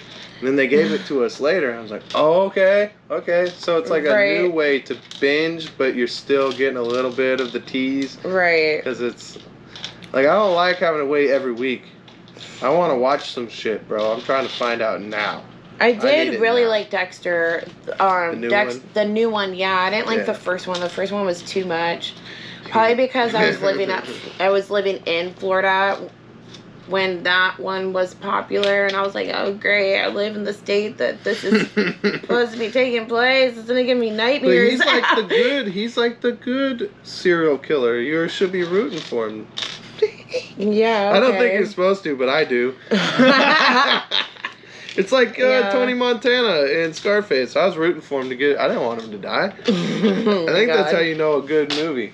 If you're rooting for it's like an anti-hero, and if you don't want him to die at the end, if you're like, no, they got you, bro. They got Right? you. They made the story so real and so. They did a good job with it. Yeah. That's how you know. Like, okay, you got me. That's awesome. I want the bad guy to win. I know I shouldn't, but I still do. They put in some psychology into that. Right. Okay. Yeah. You get a flip. Yeah. But yeah, I like movies. My favorite thing is to go to filming locations of movies. Oh yeah, you were telling us about that last. I last was. week. And then like what I really wish I could do that it's so hard to do is watch movies from the old days. Well, you just gotta rent them. They're all on Amazon. No, it's not that. It's like I want to watch them. Like I want to like it, but I can't get into it. You remember the movie was? Oh, I love that movie when I No. Like okay, so for example, like Marilyn Monroe. She was. Oh, you want to watch her movies? Yeah. Ooh, Like that's rough. Yeah, exactly. It's hard to watch shit from the 80s. Yeah. It's hard to watch shit from the 90s. Like unless it's like the best movie of the year. Like. Right. I've tried to watch some stuff I loved. Yeah. Like, we just watched, what was that movie? The Waterboy. Oh, yeah. Man, that shit was so dumb. Dry. I was not having it. But when that, for like a long time, that movie was hilarious. Right. Like, the funniest shit ever. Right. Not the same, didn't hold up. Yeah. A lot of movies don't hold up. That's how I feel about The Wizard of Oz. I was so obsessed with it as a kid. Like, I had to have ruby slippers from Target. Wore them every single day if it didn't match my outfit. And then if they got ruined, we had to go back to Target and get a new one. A new pair. But, like, if I watched the... and I had the entire Barbie collection of all the Wizard of Oz characters. My room was a Wizard of Oz. Like, you get the point. I was obsessed. Like, did you have a dog? Utterly obsessed. But if I watched a movie now, I cannot get through it. I can't. You think our daughter is gonna probably love that shit, huh? I hope so. You do? It's a classic. I mean, just because I can't watch it doesn't mean she shouldn't. So a movie that held up? What? Forrest Gump. Yes. Fucking timeless. Yes. That I movie. agree. I'm scared to watch Top Gun because the new one's out, and I kind of want to watch the old one. But dude, I heard the intro music. I was like, oh, this shit's so old. Yeah. Yeah. It's like, Days of Thunder. I'm Right. like, oh my god. But my sister was also Dorothy, and she had the poodle. Oh my god. She had the poodle. Oh. So she had dressed up for Dorothy. Toto. Yeah, Toto. hers was toy poodle. Uh-huh. I think he was something else, but it looked a lot alike. Yeah. And they looked alike, and so she dressed up as Dorothy. I don't know what I was that year, but yeah. You're talking about Brittany? Yeah. Okay. Yeah. Not Harmony, Brittany. Yeah. Yeah, it was really neat. Yeah, she that's cool. loved it. Yeah. And the dog, I just carried the dog in a basket and stuff. Right. I also really like Sherry Temple. Do you know who she is? Yeah. Okay, just checking. Yeah, but you can tell. You're not as into like the old timey stuff like I am. Tell me again. Sherry Temple? Yep. I know the drink. I don't know why I know. You know why they call it the Sherry Temple? Because she was what? Because of her? Well, yeah, but like, okay, so that was her drink when she went to. Okay, so I don't know what it was a different name during that time period, but at Hollywood Studios in Florida, it's called the Brown Derby. It's this restaurant that has a brown dome, and it was a real restaurant, and they have a replica of what it looked like at Hollywood Studios, and there was a real one in Hollywood, but it was called something else. It wasn't called the Brown Derby, and I can't remember what it was. But she would go to that restaurant. It was like a famous restaurant that all the celebrities from the golden days, like the golden days of Hollywood, would go to, and she would get that drink. That's awesome. And so they named it after her, the Sherry Temple. Who is she? She's the most famous child star. She's the most famous? Well, she was like the first child star to become like utterly famous. Like Mary Poppins level famous? I guess. I didn't know Mary Poppins was that famous. What? She's not a real person. Yeah, but I know her. I don't know this lady. Yeah, okay, got you. But yeah, so she, like, I don't know the name of the song, but it goes like, animal crackers in my soup. And that was like a famous song that she sung in one of her movies. Okay. Yeah. Back when they did that a lot. Yeah. That's funny. Yeah. I definitely loved animal crackers. Yeah, right. Animal crackers were really good. I don't know if maybe I did try them in my soup because of that song. Seems like something you would do. Yeah, it does. Yeah, so I remember at Target. Ooh, we got a steering wheel now. Oh, do we? Yeah. Getting pretty far. Yep, almost done with the first bag. Nice. So I had this back when DVDs were a thing, before there was like streaming networks. Mm-hmm. I had a DVD that had all her movies in it. Like, it was like one disc, and it just had like... Okay, yeah, like a collection disc. Yeah. And even those were hard to watch, and I was like, oh my gosh. That was back then. Yeah, it's like all these old movies are so hard to watch, but it's like I want to watch them because they're like... it's part of the history of film. You know what I mean? Yeah, and it's like... Without film, what is American culture? Like, exactly. Base your whole culture as a kid. Like, everything you know comes from the TV now. Yeah. Well, that was us. Now it comes from your phone. Yeah. But everything, like, kids probably don't even watch TV anymore. They're probably just on TikTok. Yeah. Like, yeah, that's true. Or, like, you know, well, according to my dad, the greatest movie that's a Christmas movie... It's a Die wonderful. It's a Wonderful Life. Have you ever heard of that? I've heard of it. I don't think I've seen it. It's so long, and he swears it's the best movie ever. But I tried watching it once, and I was like, "Dad, this movie is so boring. I cannot get through this." Like, when was that movie made? Like way back, like 50s. Oh my God! And he's making you watch 40s it? even. Wow. Yeah. Like The Grinch, timeless. Yeah. Jim Carrey, awesome. Right. You know what we should try and watch? What? Because I got this time off. Yeah. Ace Ventura. Don't know. What? Don't know. No way. You know Jim Carrey, right? Mm-hmm. Hilarious. Yeah. Ace Ventura is like his signature movie. Really? Yeah. I did not know that. Yep.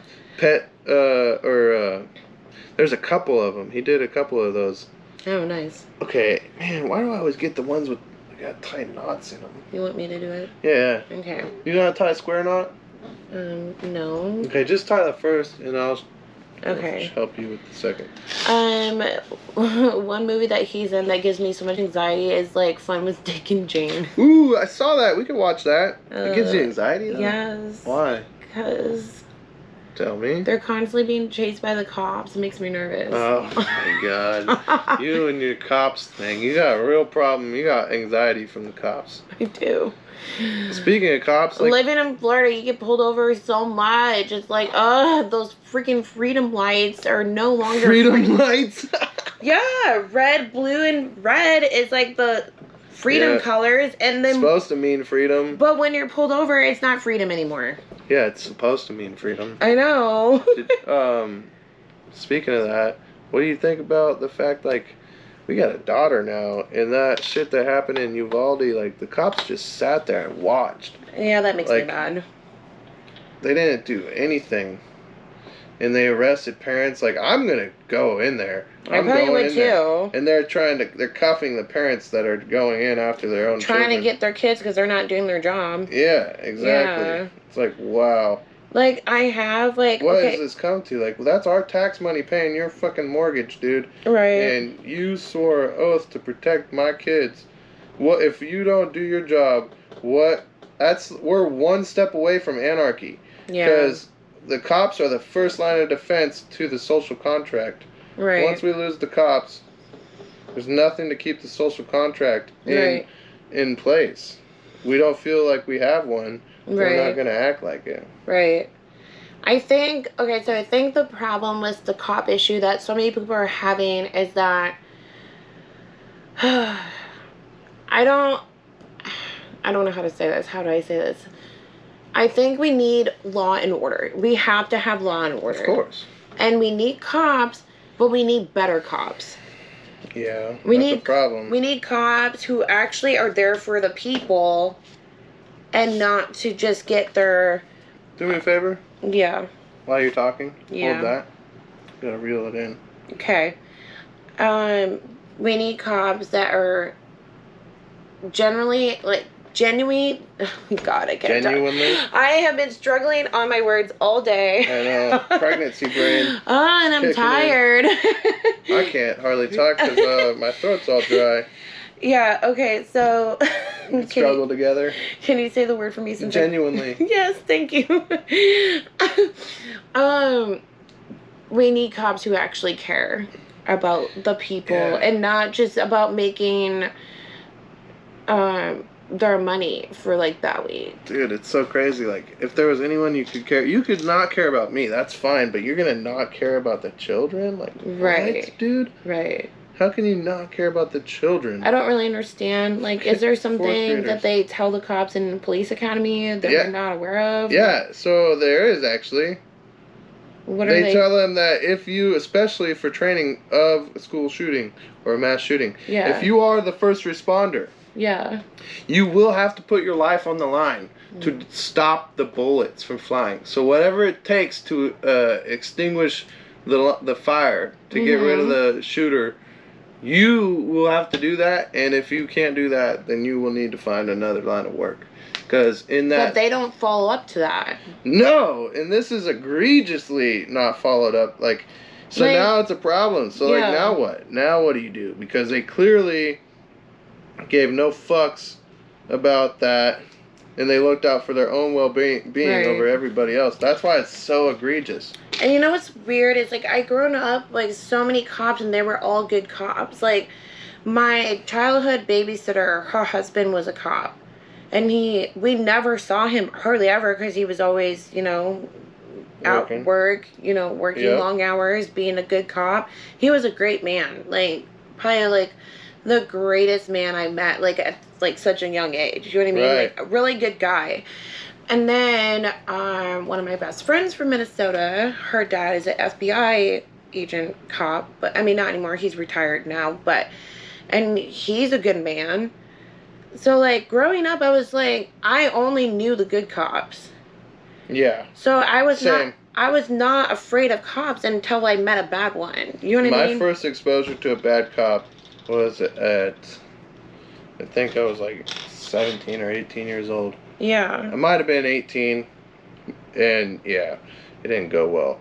But I always had the utmost faith in cops, and I grew up in a small town and in the country and stuff, and we never needed the cops, and the cops, you know, the biggest complaint was I don't like getting speeding tickets. Right. And I've had some bad speeding tickets that weren't, you know, they were straight up lies, but that's not the worst of, like, you know, there's been real problems. Right. And it's like, man, I used to have faith in them, and I'm not so much anymore. And then after this, it's like, now that I'm going to be a father, it's not even about, like, I used to just get anxiety about me anytime I saw lights.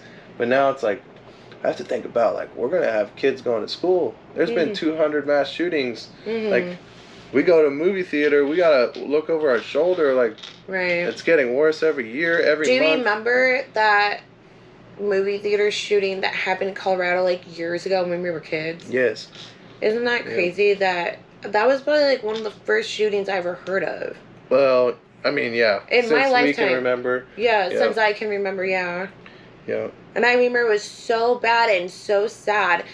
And then I was like, oh, I hope this never happens again and we can all learn from this. And no, it just keeps happening and keeps happening. Yeah. I mean, did it happen it seems like you didn't hear about it during the pandemic, but it must have clearly been happening.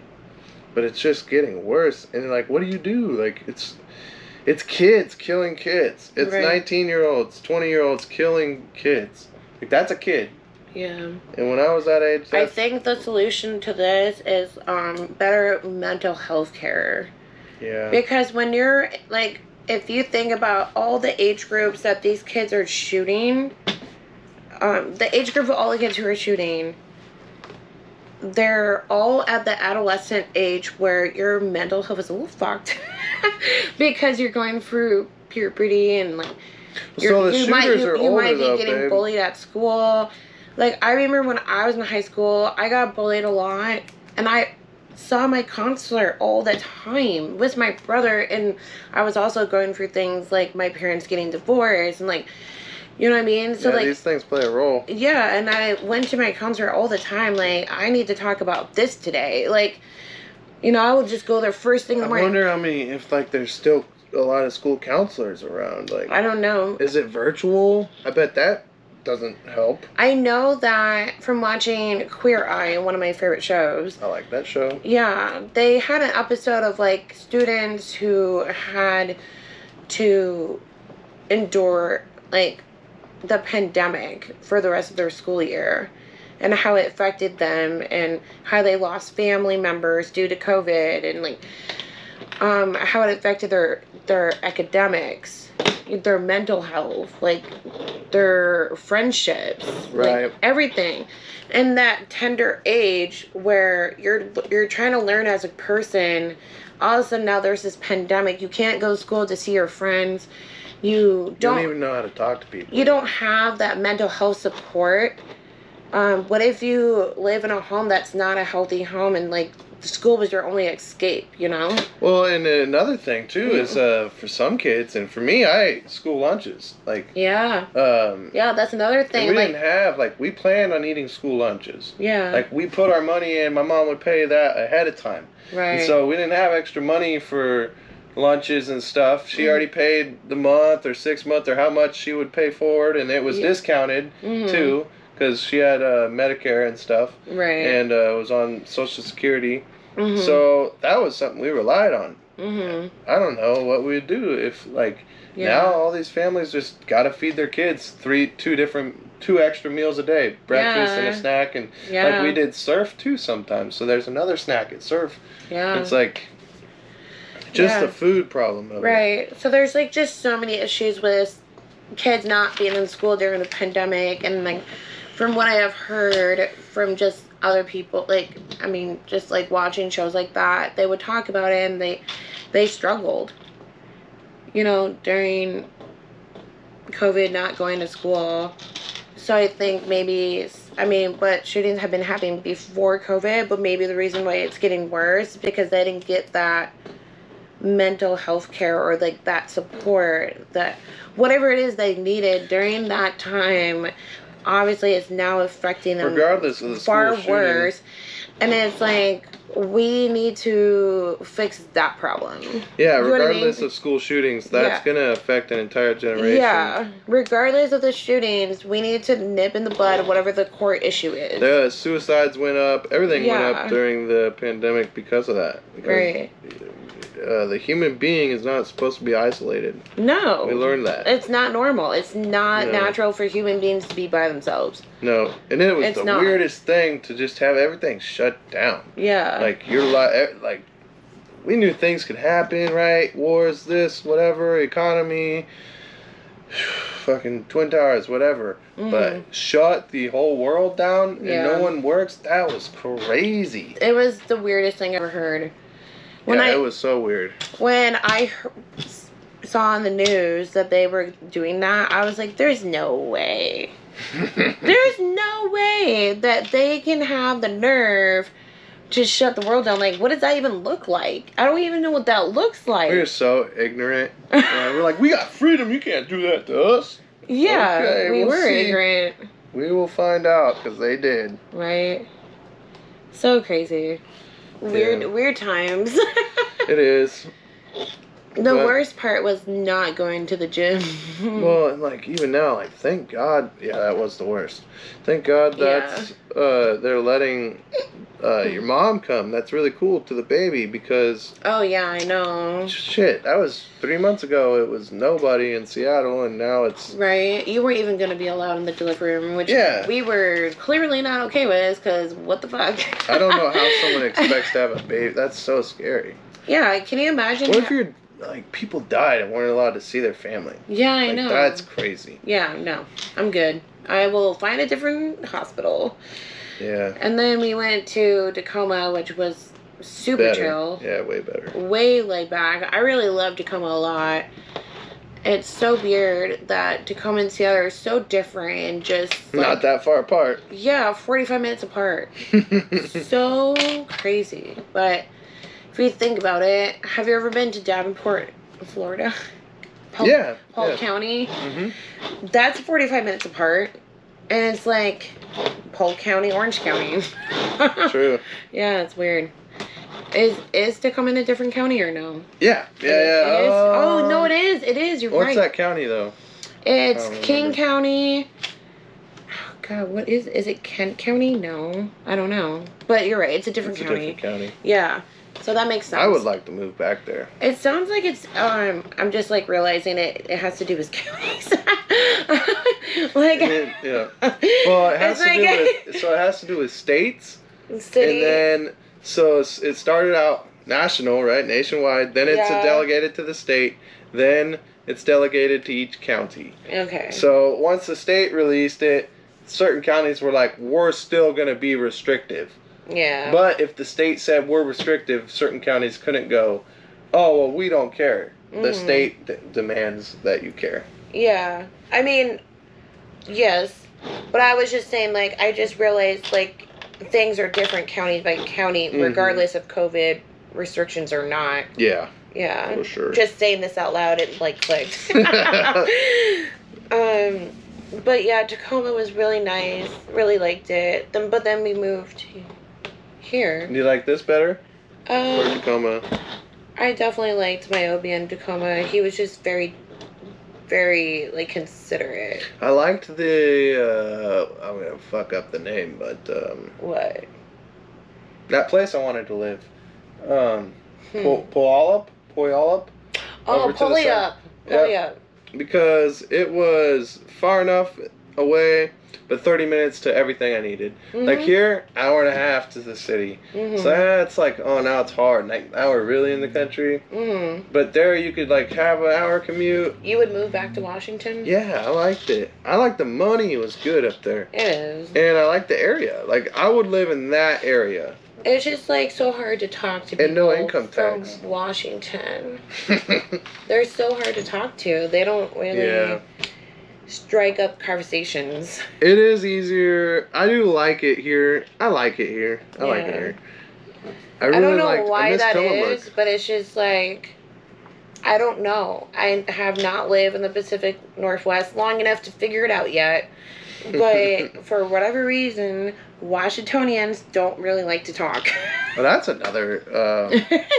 And I'm just like, okay, no one wants to be my friend here. Noted. So out of all the places you lived, what's the easiest place to make friends? That is a really weird question because I want to say Orlando, but... Took a while. It took a while to keep friends who didn't keep moving. And in that city, like, that's a city where no one's from there. Yeah. No one's, especially Orlando. Yeah. Florida in general, but Orlando, no one's from Orlando. No. So you're like, yeah, these connections, they drift, like, and it's like, okay, we're cool. Move, they come, they stay. Or they're running from shit, so it's like... Yeah. Oh, you were a shady guy. I thought you were a cool guy. Yeah, exactly. Now you're a cool guy. Yeah. Like your mom's house. Yeah, but I feel like, I don't know. Like I said, it's only been a year. It's too soon to really say much. But I have this feeling that if we stay in Oregon, I could make long-term friends here. Yeah, for sure. Yeah. For sure. I have. Yeah. I have. Oregon's a great place. It is. I really like it. I've wanted to live here since I was young. I never thought I would say I was happy here. I mean, that I'm happy here.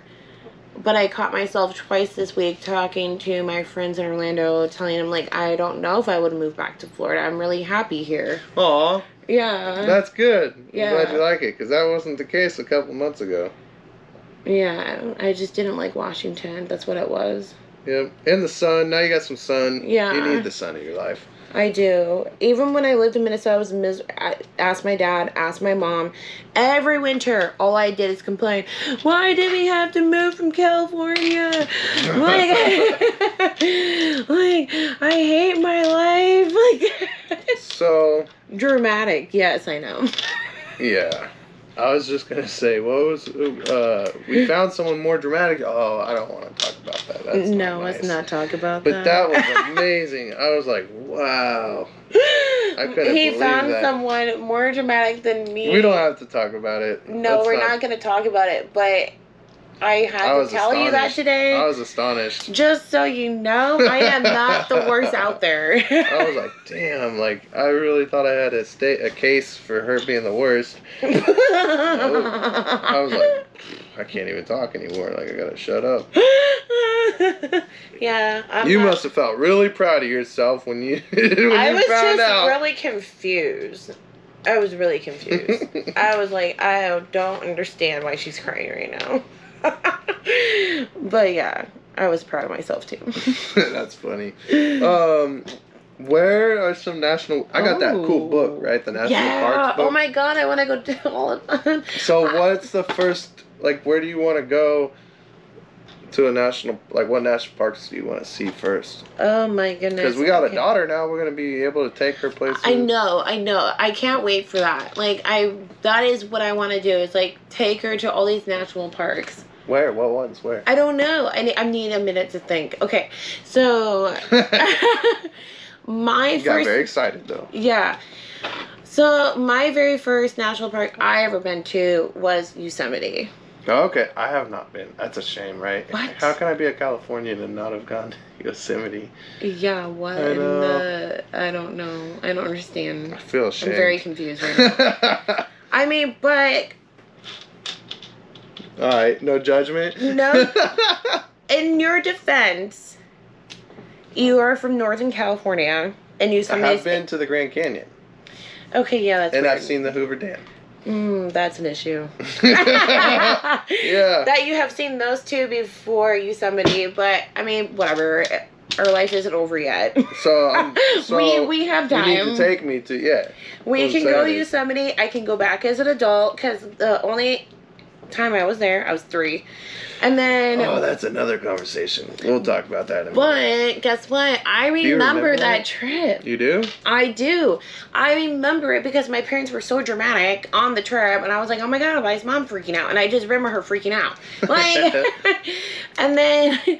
Okay. So that's where you get it from. Yeah. From your mother. But she had a reason to freak out. This is something that's very normal to see in Yosemite, but you don't think it's going to happen to you until it happens to you. What's that?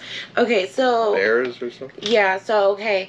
So we were, like, camping with a few people from our church in Palmdale, and, like, my parents were, like, very, like... I mean, Palmdale's a small town, so, like, you just kind of hang out with your church people, and you do your things. little groups. Yeah, these are your people, and you just hang out with them, like... families and their kids, blah. Yeah. And we'll figure that out quick. We're about to be parents. So, we're on like a trip all together in Yosemite, and we're doing old school way. You camp in a tent, you know, with an air mattress or a sleeping bag. Yeah. No bed, no camper, no RV. Roughing it.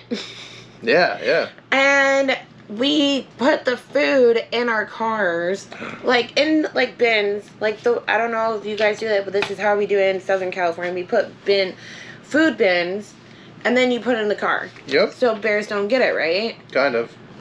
Okay. I got a story about that too. This bear ripped the freaking door off. Oh, dude. The door was gone. Holy shit. And that's crazy. And got into her food. And, like, my mom woke up to, like, this, like, you know, loud noise that sounded very ruckus. Holy and she shit. screamed, oh my God. And then that's there was, like... dramatic. Yeah. And right by our tents. Didn't come to our tents. And our cars are right there. The food. Just wanted the food. They're smart. Yeah. He ate his food. This is in California, right? Yeah. Not grizzlies. Just black bears. Yeah. And he just, you know, ate whatever he wanted and went on about his day. Some psychos are out there wanting to reinstate grizzlies to California population. Why? It's like, what? Psychos? Yeah, that's weird. Because they're native, so we need to bring them back. Yeah, they'll natively eat your motherfucking ass. From your Natively ass. eat They're going to eat you from your asshole to your face while you're alive. It's true. Yeah, it's terrifying. Remember we saw grizzlies in Smoky Mountains? No. Those were black bears. Oh, it was a black bear. No, Okay. Grizzlies are like Montana, Wyoming. Okay. Up there. Okay.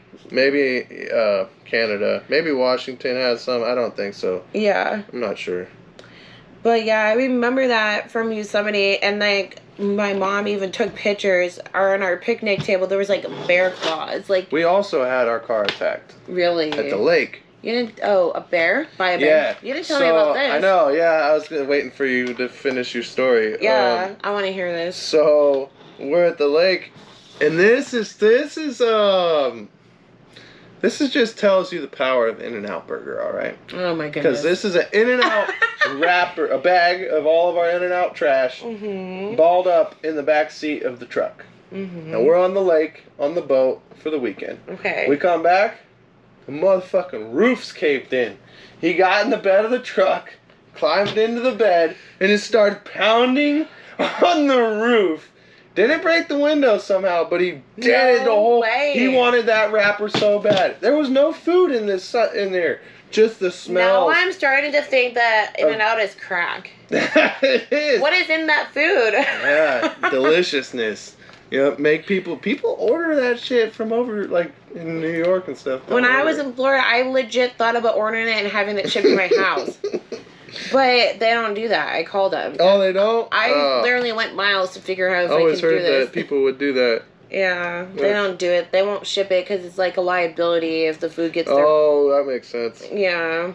If it's poison, or it'll become toxic or whatever. Yeah, for being shipped by air or however they plan on doing it. Yeah, I didn't know that you also had a bear experience. I didn't know that.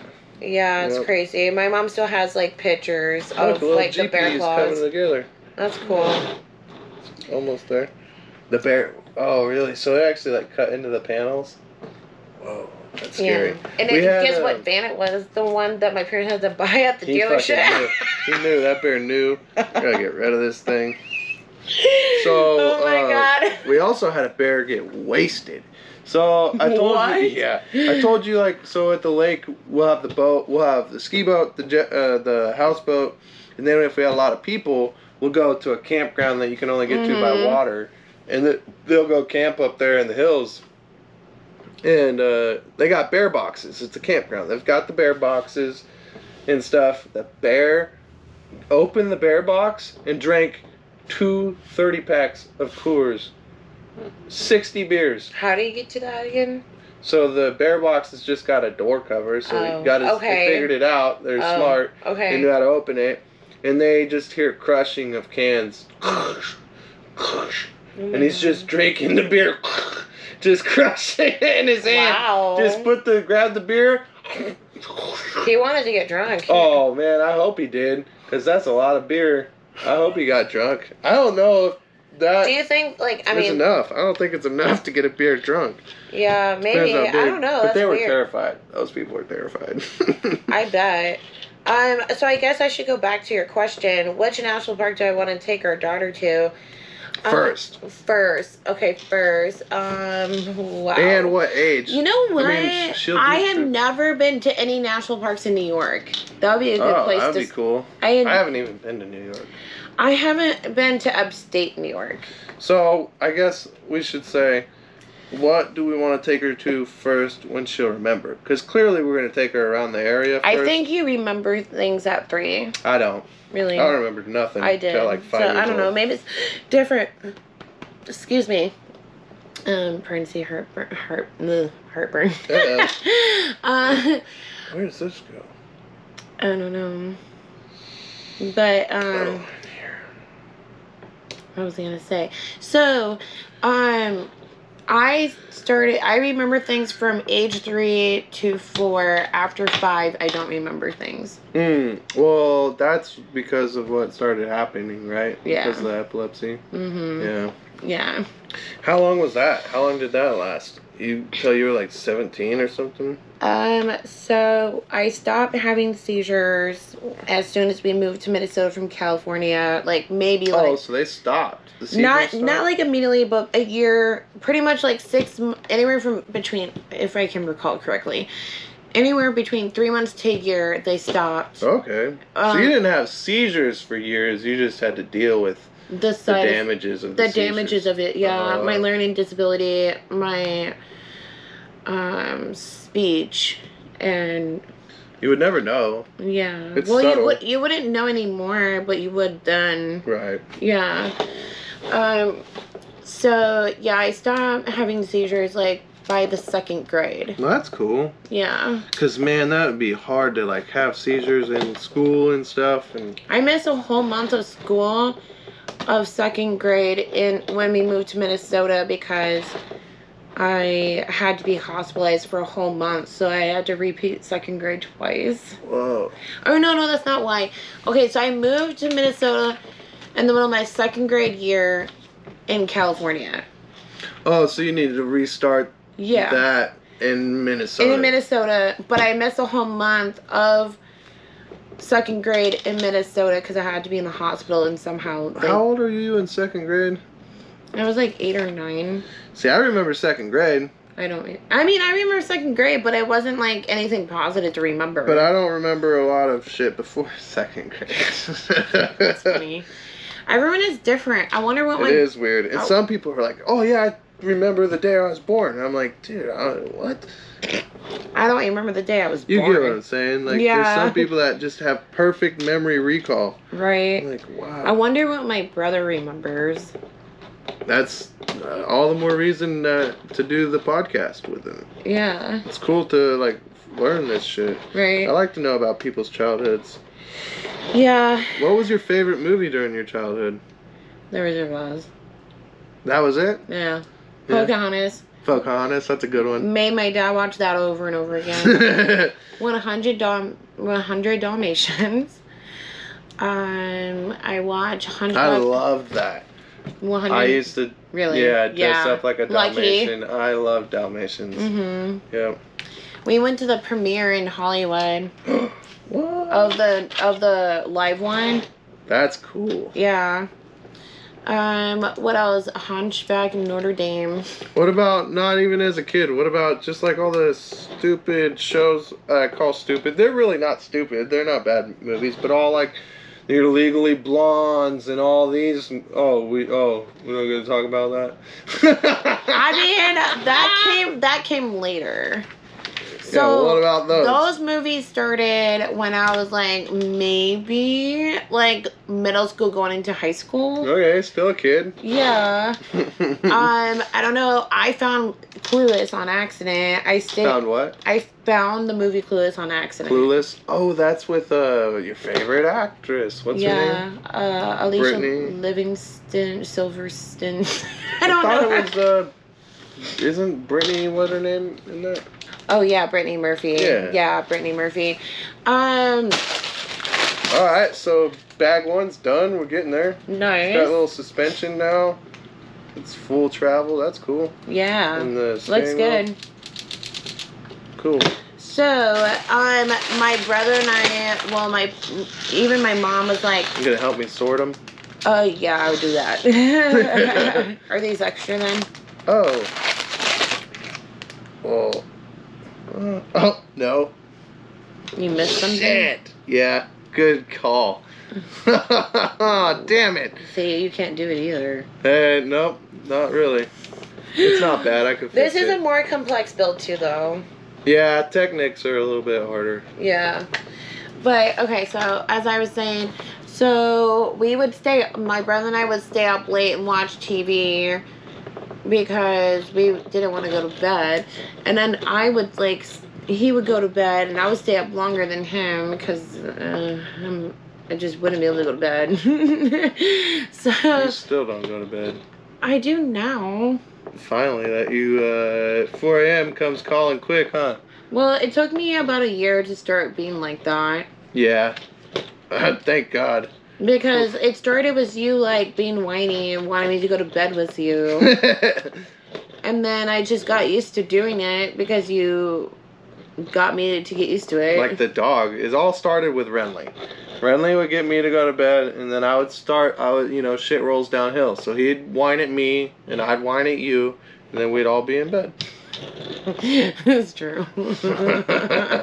His ears perked up. He's like, "What are you doing talking about me over there?" Yeah. He acts like he's not listening. We see you. Yeah, I know. Little shithead.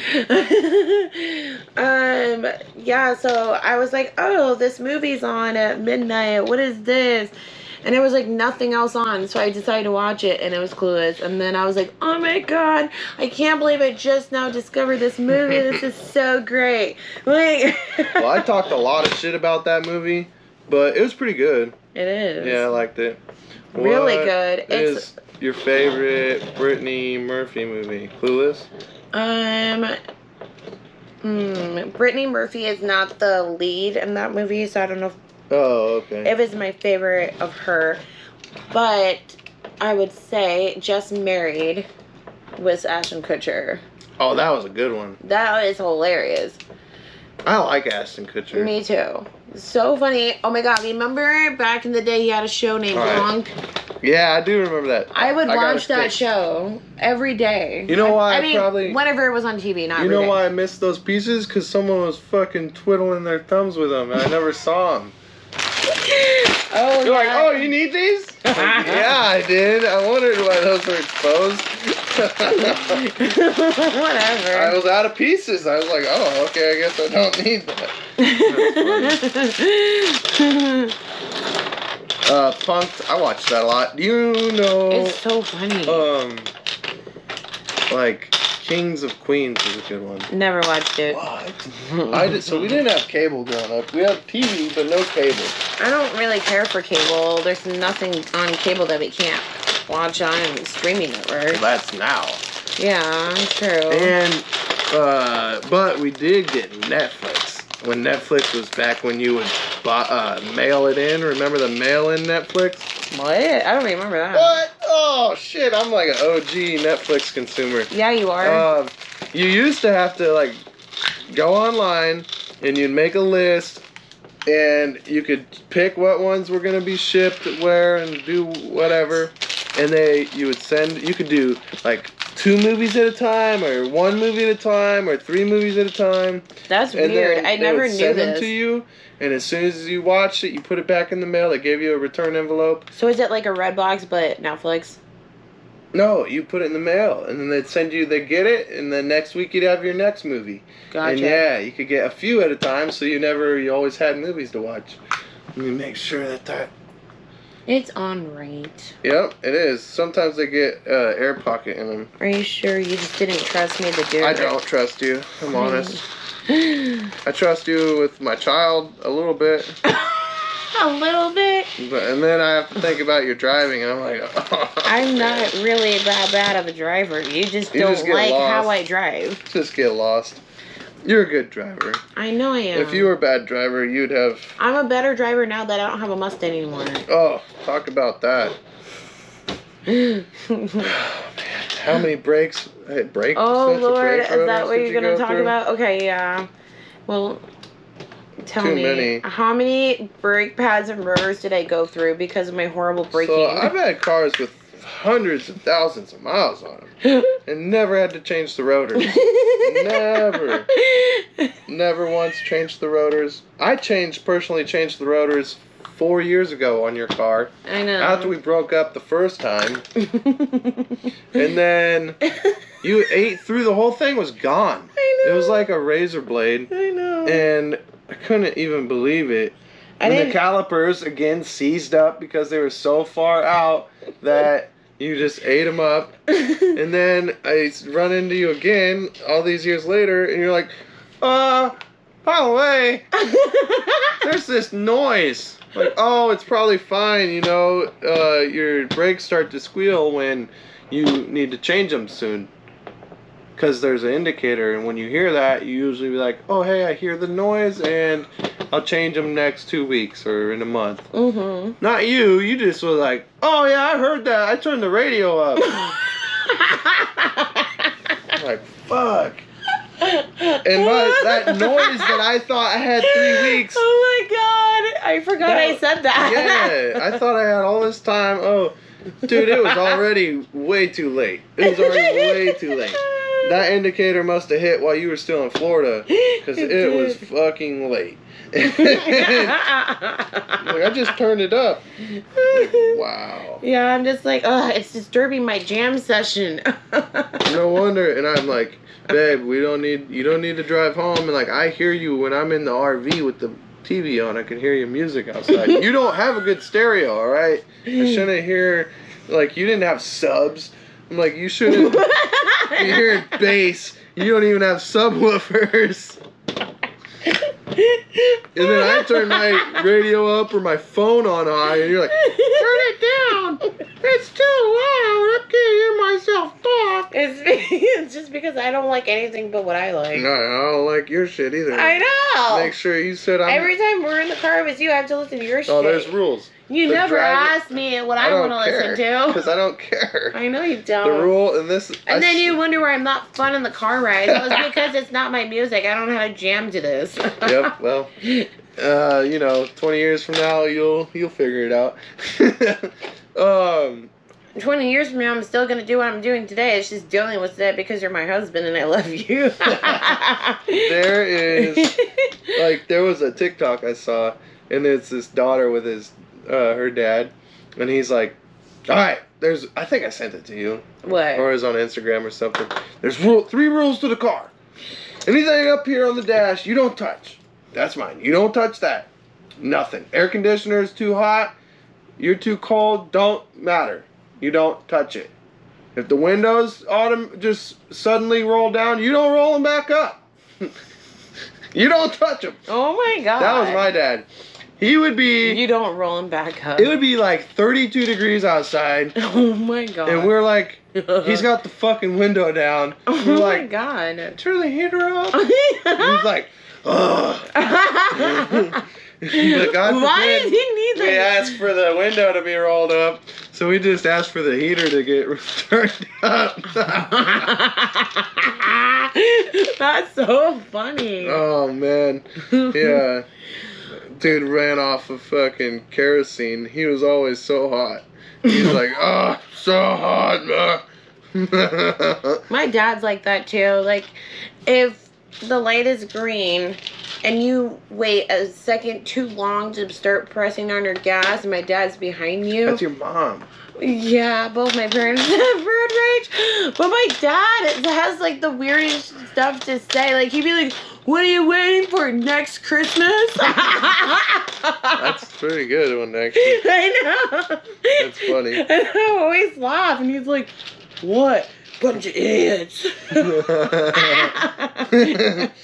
Really? You know how this is... Next Christmas.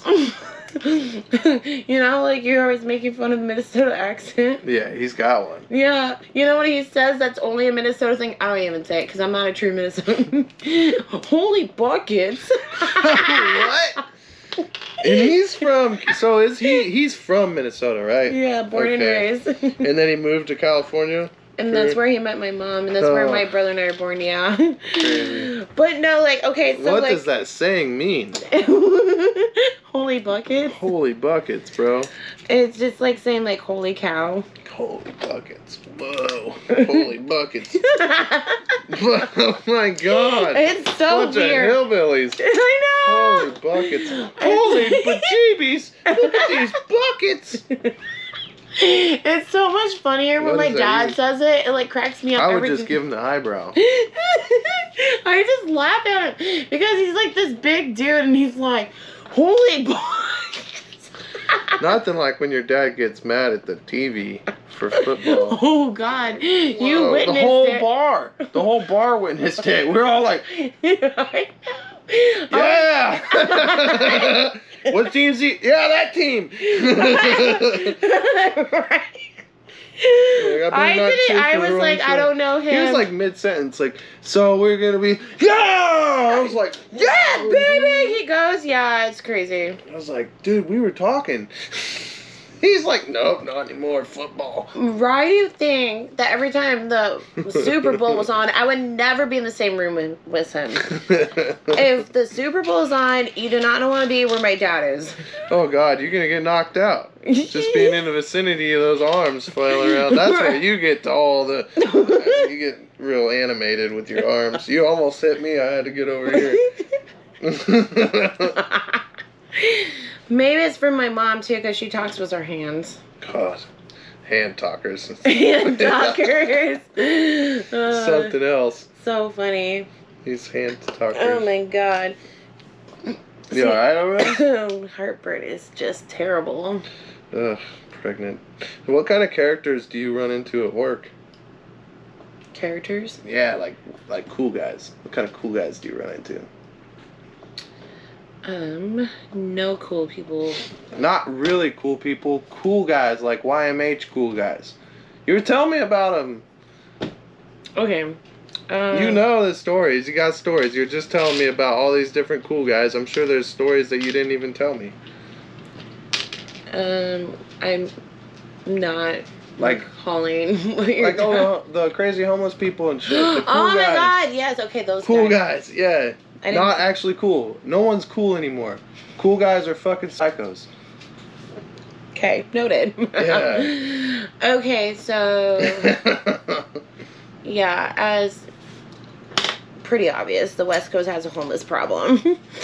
And these people come in, guys, not people, two guys.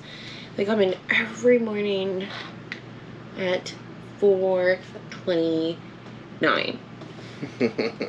We open at 4:30. They're there, and they just come and sit and read their books. And then today, as I was like leaving, some guy gets mad because he doesn't have water, and so we gave him a water. And then he leaves and wipes the windows with his dirty hands. I need these parts. Remember that weird homeless guy from Portland? Do you know that yesterday... Well, one, I've seen a lot. Yesterday, a year ago, was the incident with the sidewalk guy. Oh, God. When we got kicked off this public sidewalk? Yeah. This is my sidewalk. I've asked the city to make it bigger. I'm like, whoa, He did say that. It was so weird, and you're like, babe, just keep walking, because I wanted to say some shit. Yeah, you were new here. Yeah, I was. Do you remember, so I got some stories. You want to hear some stories? I got some stories. I can tell you some cool guy stories about working in Portland. We had this one guy. We're working, and I'm on the forklift. I see him, and we're just working away. The next thing you know, there's cops everywhere, and they're like running at me with their guns out. I'm like, oh my God. And we had a truck behind me with the material that we were unloading, and there's a couple iron workers over there, and they tackle this homeless dude on our truck, and like, oh yeah, we had to get out of the way. And they tackled him on our truck, and we're sitting there like, holy shit, what is this? And we all got our tools. We were ready to beat some dudes up. It was like the 5th homeless dude we saw that week. Didn't he want to be an iron worker? He thought he did until... It's cool to be an iron worker until you got to do iron worker shit. Right. And so anyways, that guy was super crazy. And then like the day after, this guy comes up to us trying to start a fight. Like, hey man, you stole my gray backpack?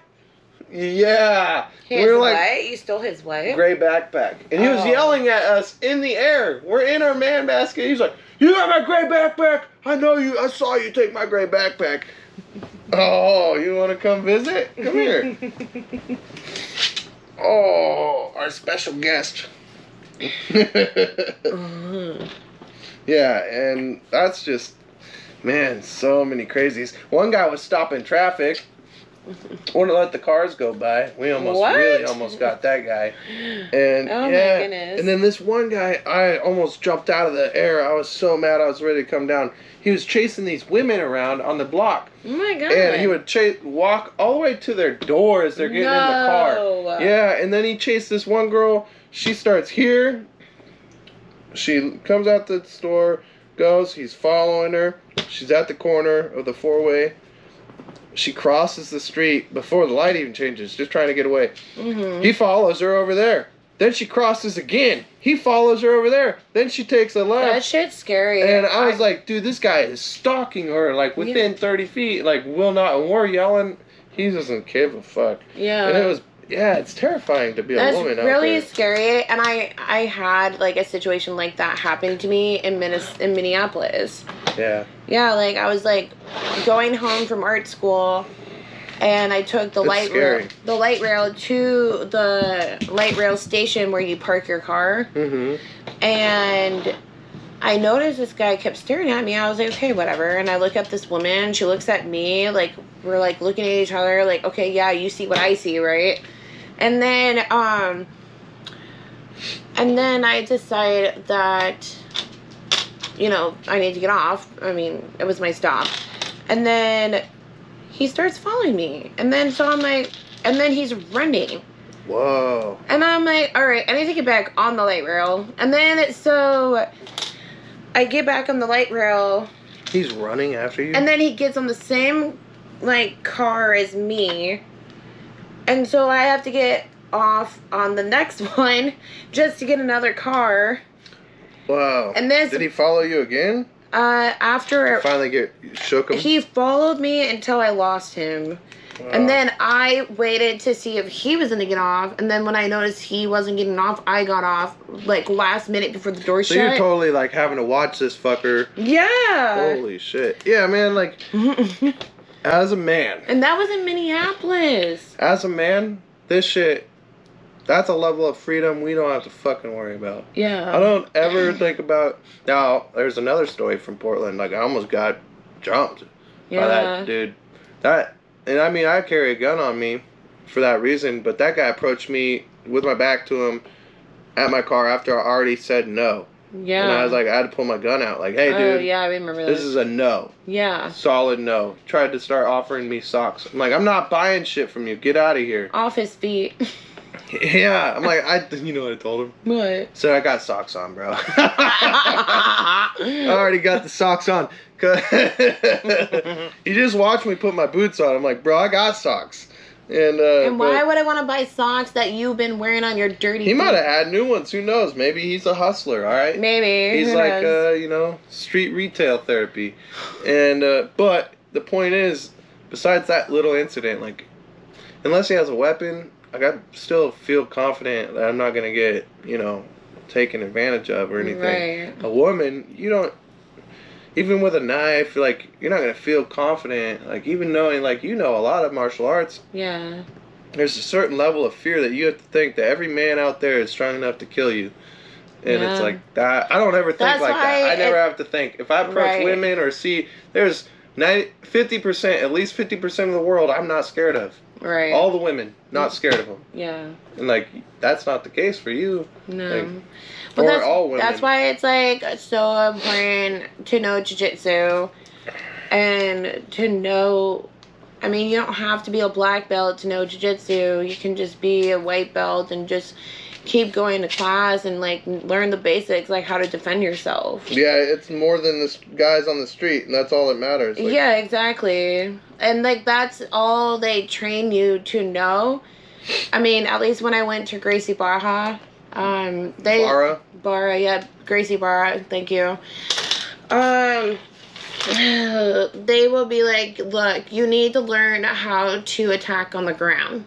Yeah. Because the ground is, like, where you're going to be, you know. Vulnerable. Yeah. And then, I mean, ideally, you always run. They teach you that in every defense class. Get away. Yeah. If you can't get away, there's no reason to engage. Right. Get away. But, and then, it's not always possible. But it's better. It's really important to know jiu-jitsu because, like, I have, like, 5 years of experience in Muay Thai, but anyone can take a lucky punch. And you don't need to be stronger to take someone out with jiu-jitsu, but you're not gonna knock someone out. You just have to know what to do. If a 100-pound woman hits me in the face or even kicks me, or say I'm a bigger guy, it's not gonna probably knock me out. It might piss me off, might disorient me, but all I gotta do is get my hands on you. Right. Wrap you up, I can break your ribs with a squeeze, you know? Yeah. So at that point, that's where jiu-jitsu, you're gonna get away with being smaller. Mm-hmm. Which is Really? good. What's wrong? He wants to play ball. We're almost done, buddy. You want to play ball? Is it ball time? Get down, get down. No. Sorry, hey, get in your bed. It's almost time. Here, I'll hold you. Okay, but you gotta stay this time. Sit. We're almost done. It's coming along quite well, Rens. You want to build Legos? Yeah, kisses for the little puppers. What kind of dogs have you had? You've had some dogs, right?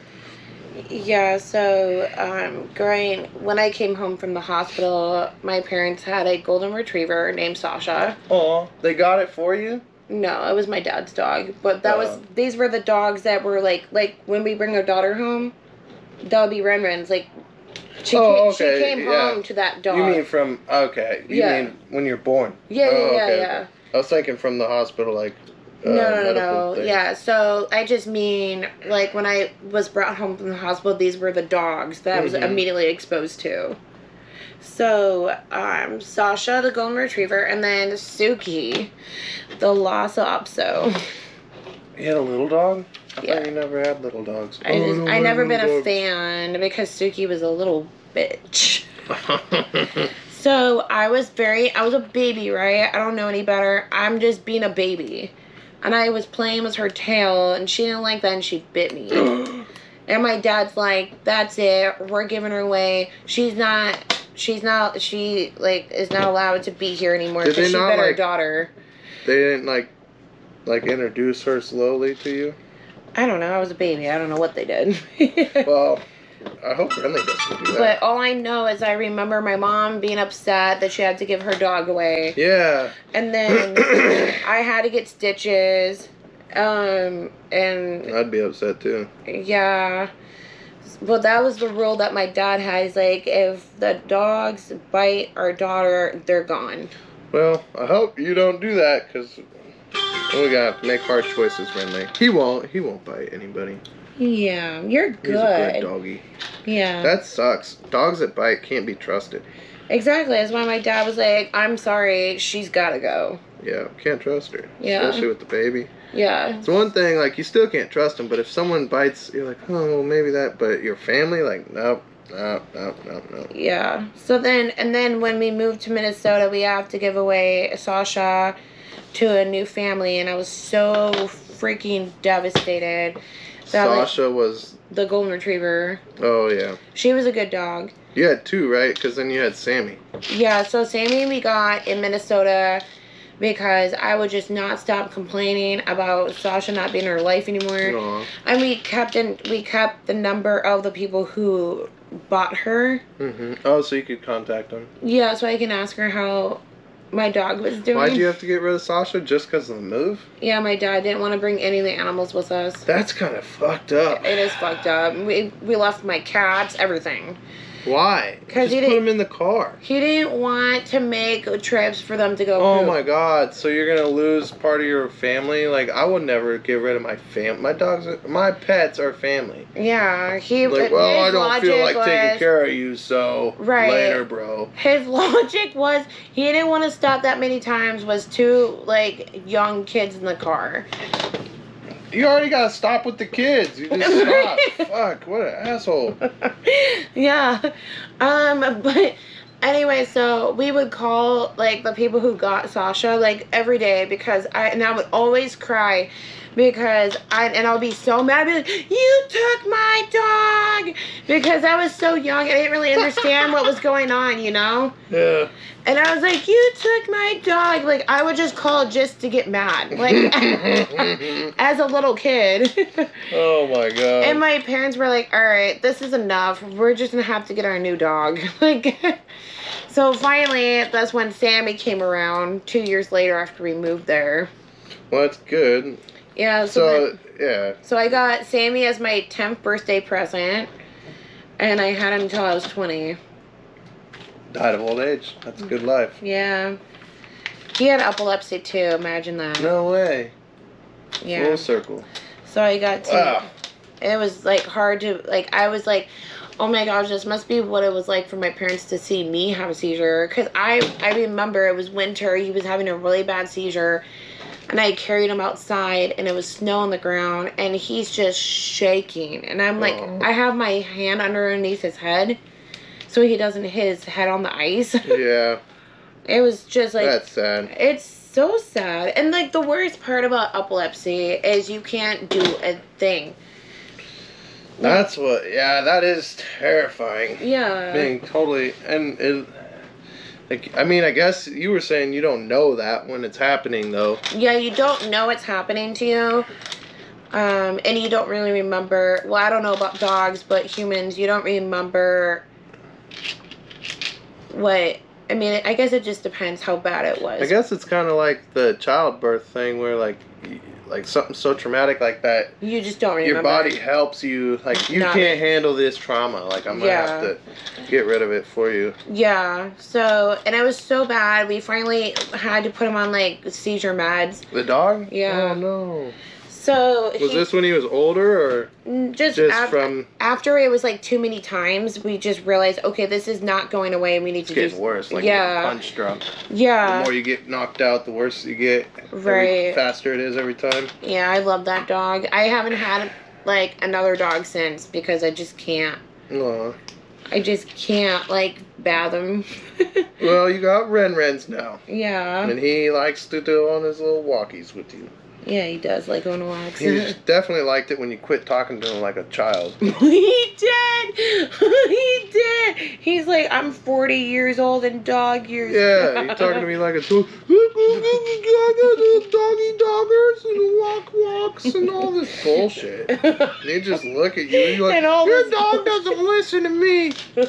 Like, no, he's not. First of all, he's our dog now. We're married. And he probably doesn't like that. Doesn't like that you're like, oh, can't wait till he's gone. So quit talking about him dying, quit talking to him like a baby, and then he fucking imagine that. He respected you, and he cared. He's like, yeah. Now he listens to me. Yeah, imagine that. Oh my god. Well, my favorite podcaster, Violet Benson, the Russian girl. Yeah. She calls her cat Floofy Floofers. Oh my god. I was like, this is messed up. Like, there's more of you out there. Oh my god. There's a whole generation of women just fucking up their dogs and cats and kids. If you talk to your dog like that, you know you're talking to your kid like that. Oh my god. Oh shit, she's got doors. This is kind of cool. I've been wanting this, but I just kept never buying it. It was never at the top of the list. Oh, really? Yeah. It's a pretty cool I like Jeeps. build. Yeah. Yeah, I like... Oh, fuck. But yeah, I would love to have a golden retriever again. They're just the best. They're just so loving, and like their purpose in life is to just love you and please you and just... Yeah, they're just all love. We'll get one someday. You know, they're known as the Lay down, social buddy. butterfly dog. Hey, I did not know that. Yeah, they're social butterflies. And this social butterfly just like is, me. Well, I think that's the one I need. Yeah. Good guess. And guess what? You know how they say like dogs look like their owner? Well, I have gold hair. Okay. You colorblind too? I am not colorblind. This is goldish hair. Now it's ish. Now it went from gold. I have gold hair. Well, you made me lose my confidence. Yeah, good. Sometimes it needs knocking. We were talking about this earlier. Like, what? I hope our daughter doesn't have our confidence, because no, I hope she does. That's too much. You're like, I need a Leo because it'll have more. I'm like, we have enough for everybody to go around. No, everyone needs a confident booster, even if you're the most confident person in the room. Is that true? It is true. Sometimes you could be knocked out. You know, people like my brother who are theater kids, or he was a theater kid in high school. So he kind of still is, honestly, if you think about it. He still does theater related things. no matter how good he did on that, like, scene, that set, on his lines, he will still beat himself up and say it wasn't good enough. And you want to hear that shit. And you have to be confident enough to be a person who wants to go on stage, right? I definitely think that there's people that have so much confidence. Confidence and cockiness are the same thing. No, they're not. One is just taken to the extreme. They are not the same. It can come off the same. No, because now you're mixing cocky with confidence. I'm just saying it can come from the same origins. Like, cockiness comes from confidence. No. You don't just get to be cocky. Yeah. I extremely disagree. Okay, that's okay. How does someone get to be cocky if they're not confident? Because cocky isn't confidence. You can be confident without being cocky. You think that someone being cocky is actually them not being confident? Yes. Interesting. Well, I've always been a man of confidence, so I wouldn't relate to being cocky.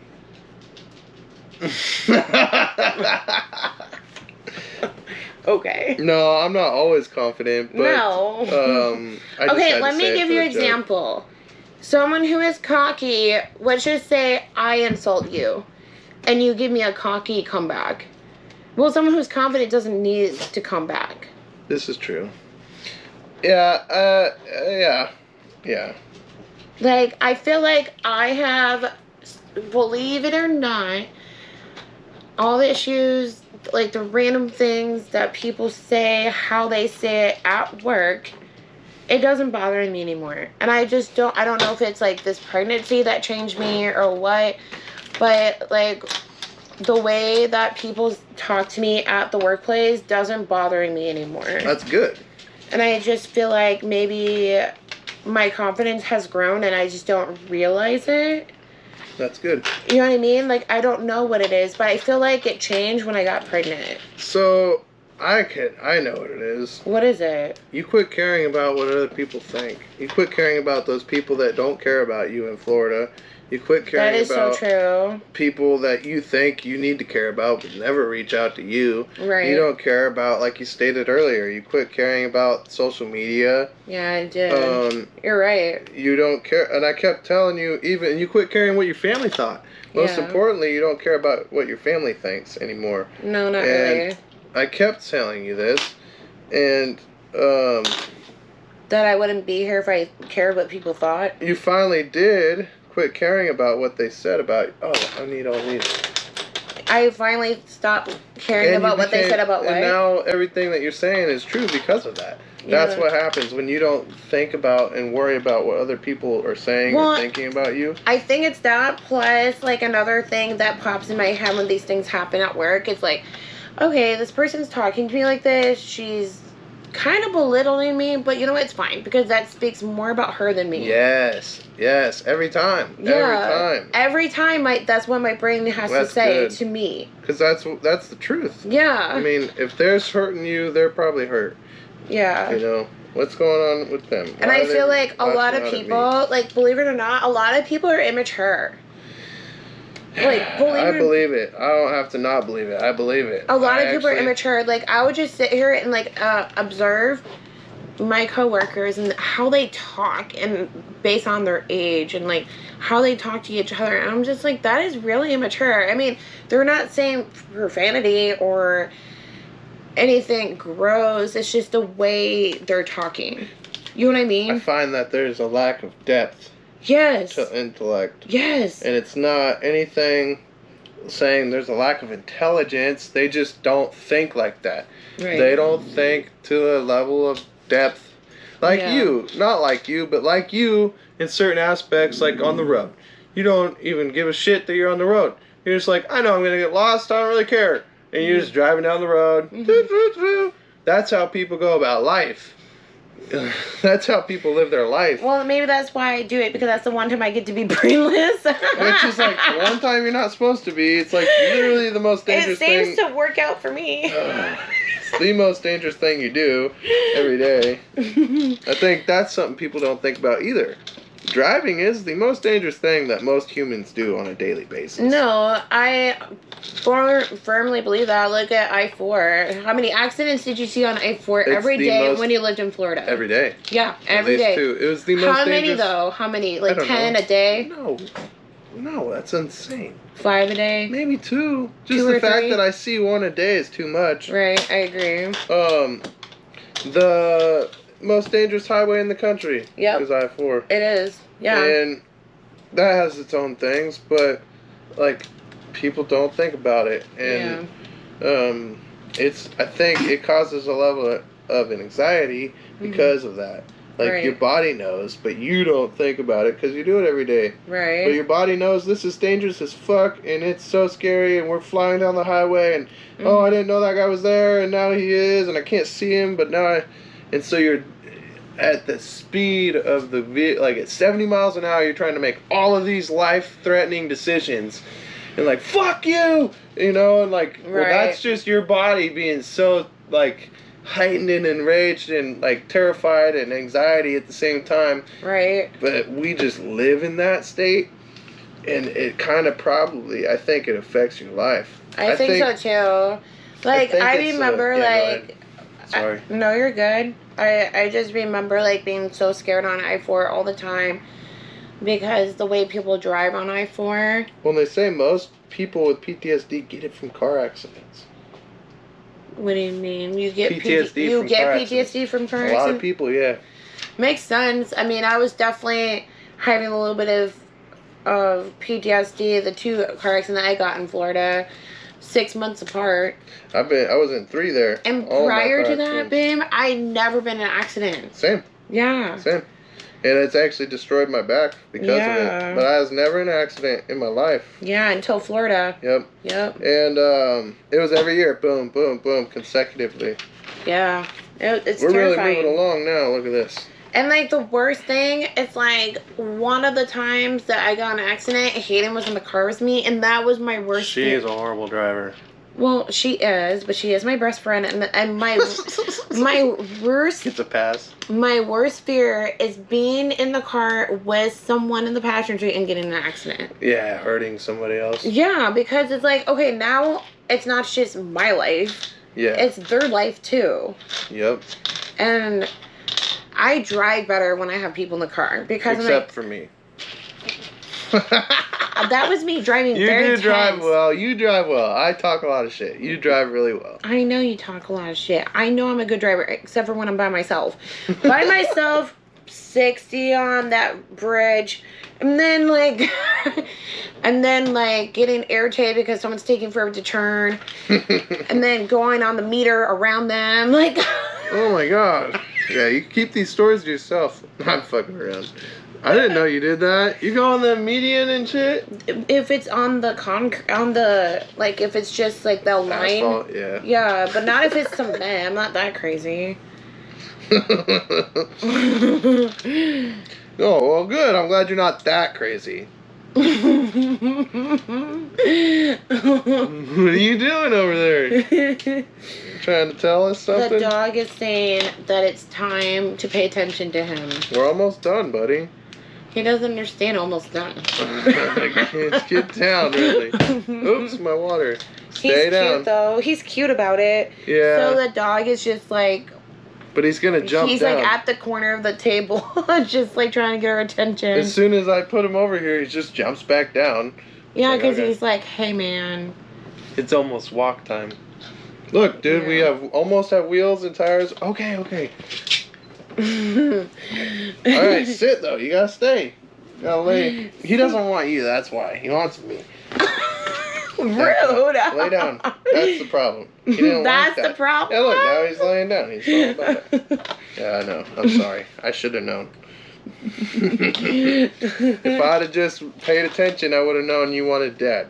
Oh my god. He's daddy's boy for sure. So, babe, what are some things that you're really excited about being a dad? Well, first of all, I've wanted to be a dad since it's my earliest memory of like having a dream since forever. I was 10 years old, and I wanted 2 kids. I wanted a boy and a girl, and because I was the firstborn, I wanted a boy first and a girl second. And then we got pregnant, or you got pregnant, and I was like, oh, yeah, I think I want the girl first. And I got it. I got the girl first. Yeah. And, but I've always wanted children just because there was things, you know, not that I had a bad life or anything, but there was things that happened in my life, and I could see, for some reason, I have the ability to see, like, for lack of a better term, like generational curses. Like, I could see that stuff. Yeah. And, like, I acknowledge it, and I can acknowledge it in myself as well as in others. Mm-hmm. And I try and correct that action. And that was really, like, I wanted to make a better person. I wanted to do better than... And you wanted them to have better than what you did. Yeah. And just try and break the cycle of, you know... Yeah. Toxicity. Plus you just like kids too. I do. I love kids. Yeah. I love kids. Kids are the best. But my dad wasn't there. So I wanted to be there for my kids. The way my dad wasn't there for me. And that really was a huge driving force. Yeah. In it, I think, at a young age. Yeah. Because my mom, you know, very grateful, but she never lied to me. And my stepdad, he was there since I was a year old. Mm-hmm. John. And he's awesome. He's a great dad. And every man has his downfalls, but he took on another man's child and supported us and provided a great life. Mm-hmm. And very grateful for that. But, yeah, there was just her and them telling me that. It just had a level of knowledge that most children don't.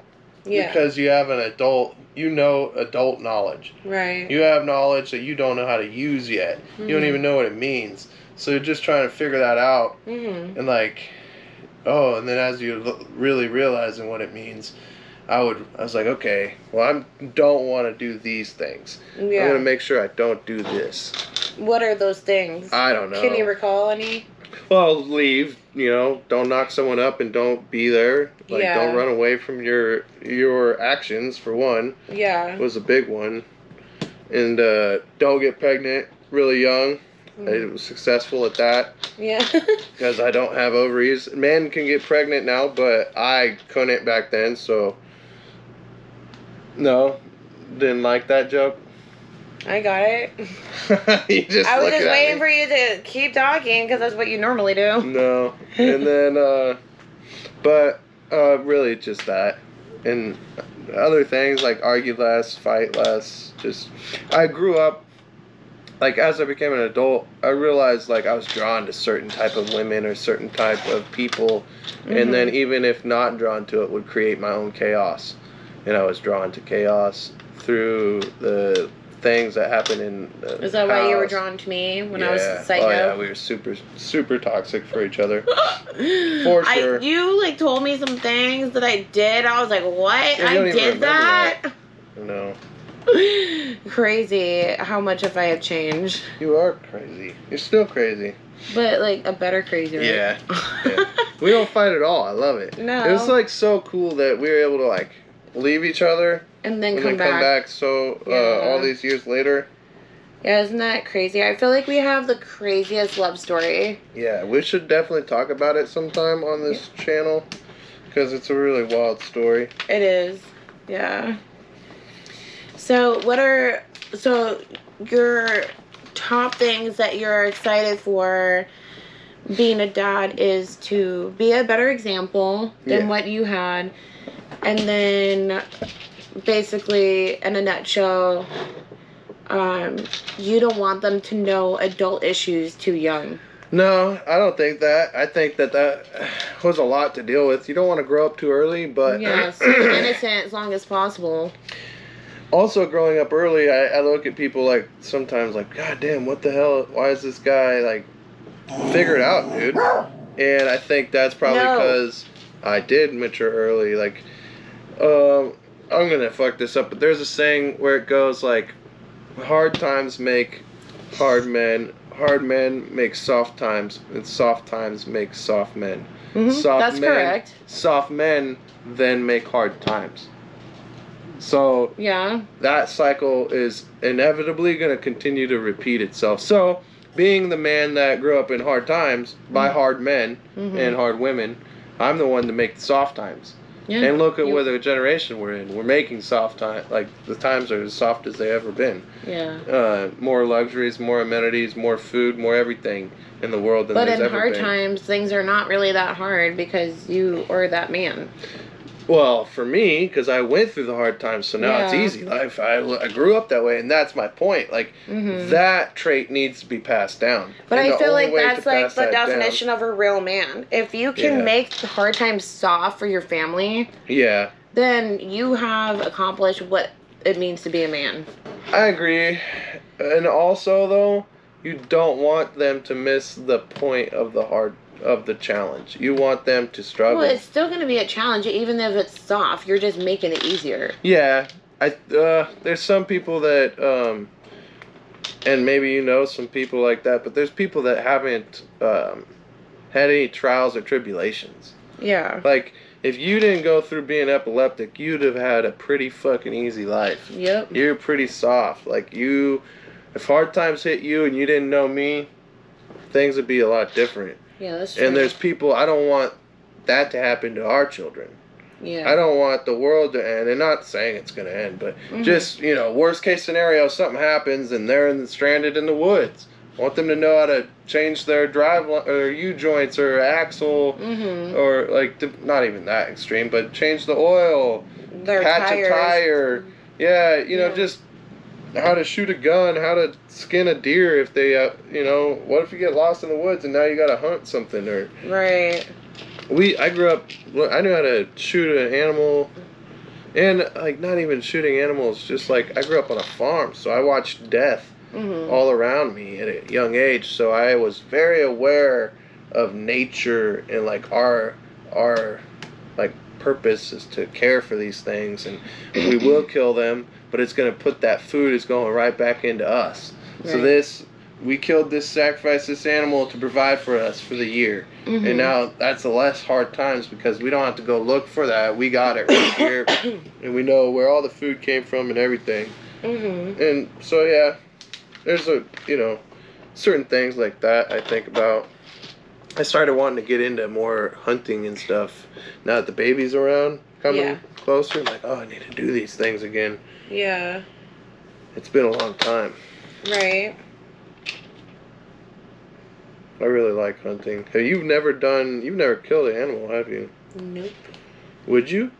I don't know. Probably not. I do like shooting guns, though. Yeah. That's, when did you start shooting guns who took you to shoot guns for the first time? So it was, like, right before we reconnected in November. I was, like, it wasn't really, I was dating this guy. We went on one date. He was a vegan, and I was still a vegan, and I was, like, really excited to finally meet a vegan guy. I thought maybe it would work out better. Worth a shot. Yeah. And, we went to this gun range in Tampa, and that was the first time I ever gone shooting. And I think it wasn't an AR-15. It was like one gun smaller than that. Okay. Okay. It could have been an AR-15. There's different calibers. Yeah. Or not per calibers. Different calibers. Yeah. Of you can bore. Bore is like the size of the hole. Yeah. You can bore a gun to that same frame of gun AR-15. It can have several different sizes. Yeah, so but you get the picture. It was a gun that size. Yep. And then we did a pistol, and then we did a medium-sized gun. Clearly, my gun knowledge is not there because I like the way you describe guns. We had a pistol, and then we had like this one, like that one, but a little smaller. But then a middle one, kind of. I like it. I don't know. My knowledge of guns isn't there. I'm new to it, but I really enjoyed shooting the bigger gun. It was just easier to handle it, and it was easier to see the target better. Oh, because it had a scope on it? Yeah, it did. It had like the circle with the lines. Yeah, you gotta be really careful not to scope yourself. You know what that is? No. Great, good, because if you did, it means you probably did it. Scope yourself. People will put that so you rest the you rest the gun on your cheek, Yeah. and people will get too close to the scope. Yeah. And when it kicks, boom, and you can blow out your eyeball or your eyes, break your eye socket. Yeah, the scope was super far from me. That's good. Yeah. Yeah, that's so Yeah. I've watched videos of people do that. I'm like, ooh, horrific. Yeah. So, anyways, so that was the first time I ever shot. And then the second time was when we lived in the Tri-Cities in Washington. At that, I don't. Where'd we go? That gun range. Yeah, was that in Kennewick or Richland? Kennewick. Yeah, Kennewick. Okay. That was the second time. And then the third time was just that couple weeks ago here. It's fun, huh? Yeah. I'm it feels good now. Every time I go shooting, I get better. Yeah. Even though it's been like far in between. You did really good. I can't believe you got a bullseye first clip. I know. First round. I couldn't either. I was like, you oh my god. still have that, right? That target's in the Yeah. I literally just took that guy's advice and your advice. And I was like, all right, I just gotta stay calm, relax. Yeah, I like that the guy did that thing with the dime. Yeah. And you flinched so hard. I was like, yup, that's awesome, because she can see it. Mm-hmm. Like, she can see it right here in her face. Like, right? Think! Oh, man. Yeah, so, yeah. I think it's like super important to have a gun just in case you will need it for whatever reason. God forbid, let's hope we don't have to use it, but it's nice to have. It's nice to have if you feel like your life is threatened and then you can use it. Right. Yeah. Yeah, and then being trained and stuff. Like, another thing, I think one thing we could do as a nation is put gun safety in school. Yeah. Like, why are we so afraid of teaching people about guns? Clearly, they can get them. Yeah, so right. why don't we teach them what a gun is? That's how to an handle... idea. I didn't think about that. There was a kid, one of the school shootings this year was a total accident. This child... It was? Yep. Oh. This kid went to school, I think he was a 4th grader, found a gun in his mom's somewhere around the house. Bradley, get out of here. And put it in his backpack, took it to school, and it misfired, but it misfired in his backpack, and he shot a fellow student. Mm-hmm. But it was in there. It's not like he pulled the gun out to shooting, but he just had it. He didn't know what it was, what it did, how dangerous it could be, what the consequences of this thing is. I don't know. Too many. No, I was just reading through, like, when the Uvalde thing happened, I was doing some research on other situations. Yeah. And, yeah. So I was like, damn. Because that sucks. Right. It really sucks. So to talk about something that's a little bit lighter, are you excited for the baby shower next week? I am actually more excited than I thought. Really? I don't know why people like... I'm excited that you're excited. Well, yeah, I'm the one that wanted this kid in the first place. Yeah, it's true. I don't know why... I always said I would never have kids unless it was you. Once I met you. Even then you were like, I don't know, for a while. Yeah, I think...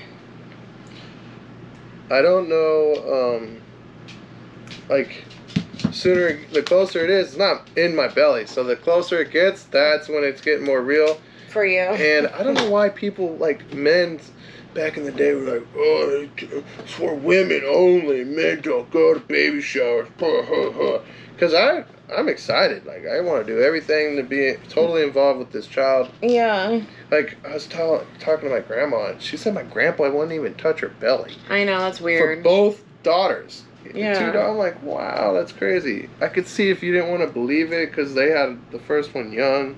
Yeah. I mean, the second one young, too, but still, like, okay, that's a little different. That's weird, yeah. Yeah, it's just a different generation of men, I think. Mm-hmm. Yeah. And people. I think the whole situation's different for everybody. Yeah, that's true. Like, I would love to talk to your grandma. My grandma? 101 years old. Oh, yeah. My grandma Rose? Yep. Yeah. Either one, but... She's interesting, for sure. Like, did you know that Grandma Teresa, she didn't have there was no ultrasounds back then. What? That wasn't that long ago. There is no ultrasounds. Are you sure it just wasn't in Red Bluff? Well, it could be, but they had that was in the 70s, so maybe there wasn't. You know? Oh, that's something we'll have to look up. My grandma said it wasn't an option. So at least in parts of the country, you can't go anywhere in the country and not find an ultrasound. So I mean, I guess I could look it up right now. We know, now we know that for parts of the country, there was no ultrasound. Yeah, what's it? Tell us what Google says. I'm looking where there are ultrasounds in the 70s. It's like the top third question, ultrasound related. In the late 1970s, ultrasound use became an almost essential part of the care to pregnant women and their and because various measurements and early diagnosis of abnormalities have been launched during this period. That's in the late 70s? In the late 70s. So they were essential part of the care of pregnant women. So yeah, but my parents are not in the late 70s, honey. They were born in the early 70s. 74. I guess so. Totally different. That's talking like, well, in 2010 they had iPhones. Well, yeah, but it was invented in 2000. Yeah, but what I'm saying is, in regards to what your grandma said, she said they didn't have them in the 70s. When she was giving birth. Yeah. That's what else would she be talking about? We were talking about her giving birth, and she said she didn't have ultrasounds. Yeah. So they didn't know what the kids were or nothing. They just had to pick two names. Yeah, and they had to do, like, we don't think about that. That was 50 years ago. Ultrasounds date back to the 1800s. That's cool. I'm just reading. It doesn't mean that they were everywhere. Yeah. I'm just saying when they existed. That's wild. Yeah. I don't even know how they would do that. Their use begun to show effective results in the 1960s, so they weren't really effective until the 60s. Yeah. And then it says, in July of 1955, I think we're new technology has been accepted quite easily and been used in a chronicle use for pregnant women in the early 60s. Okay, this is like so much information here that's like not making sense. Okay, the first accurate use of ultrasounds has been documented in 1972. Okay. Okay. So that's the very first one. So yeah, they weren't around in the 70s. They just got invented. The very first one that was accurate. Was, yes. Yeah. So they just got invented, and they weren't everywhere in the 70s. So people in the 70s didn't have ultrasounds. They just had babies. That's crazy. Yeah. Ultrasounds and like all the technology to like notify you about early defects and stuff. It's almost like sometimes ignorance is bliss, you know? Thank God we didn't have to deal with anything like that, but if we did, that sucks. Having to know about all these problems early.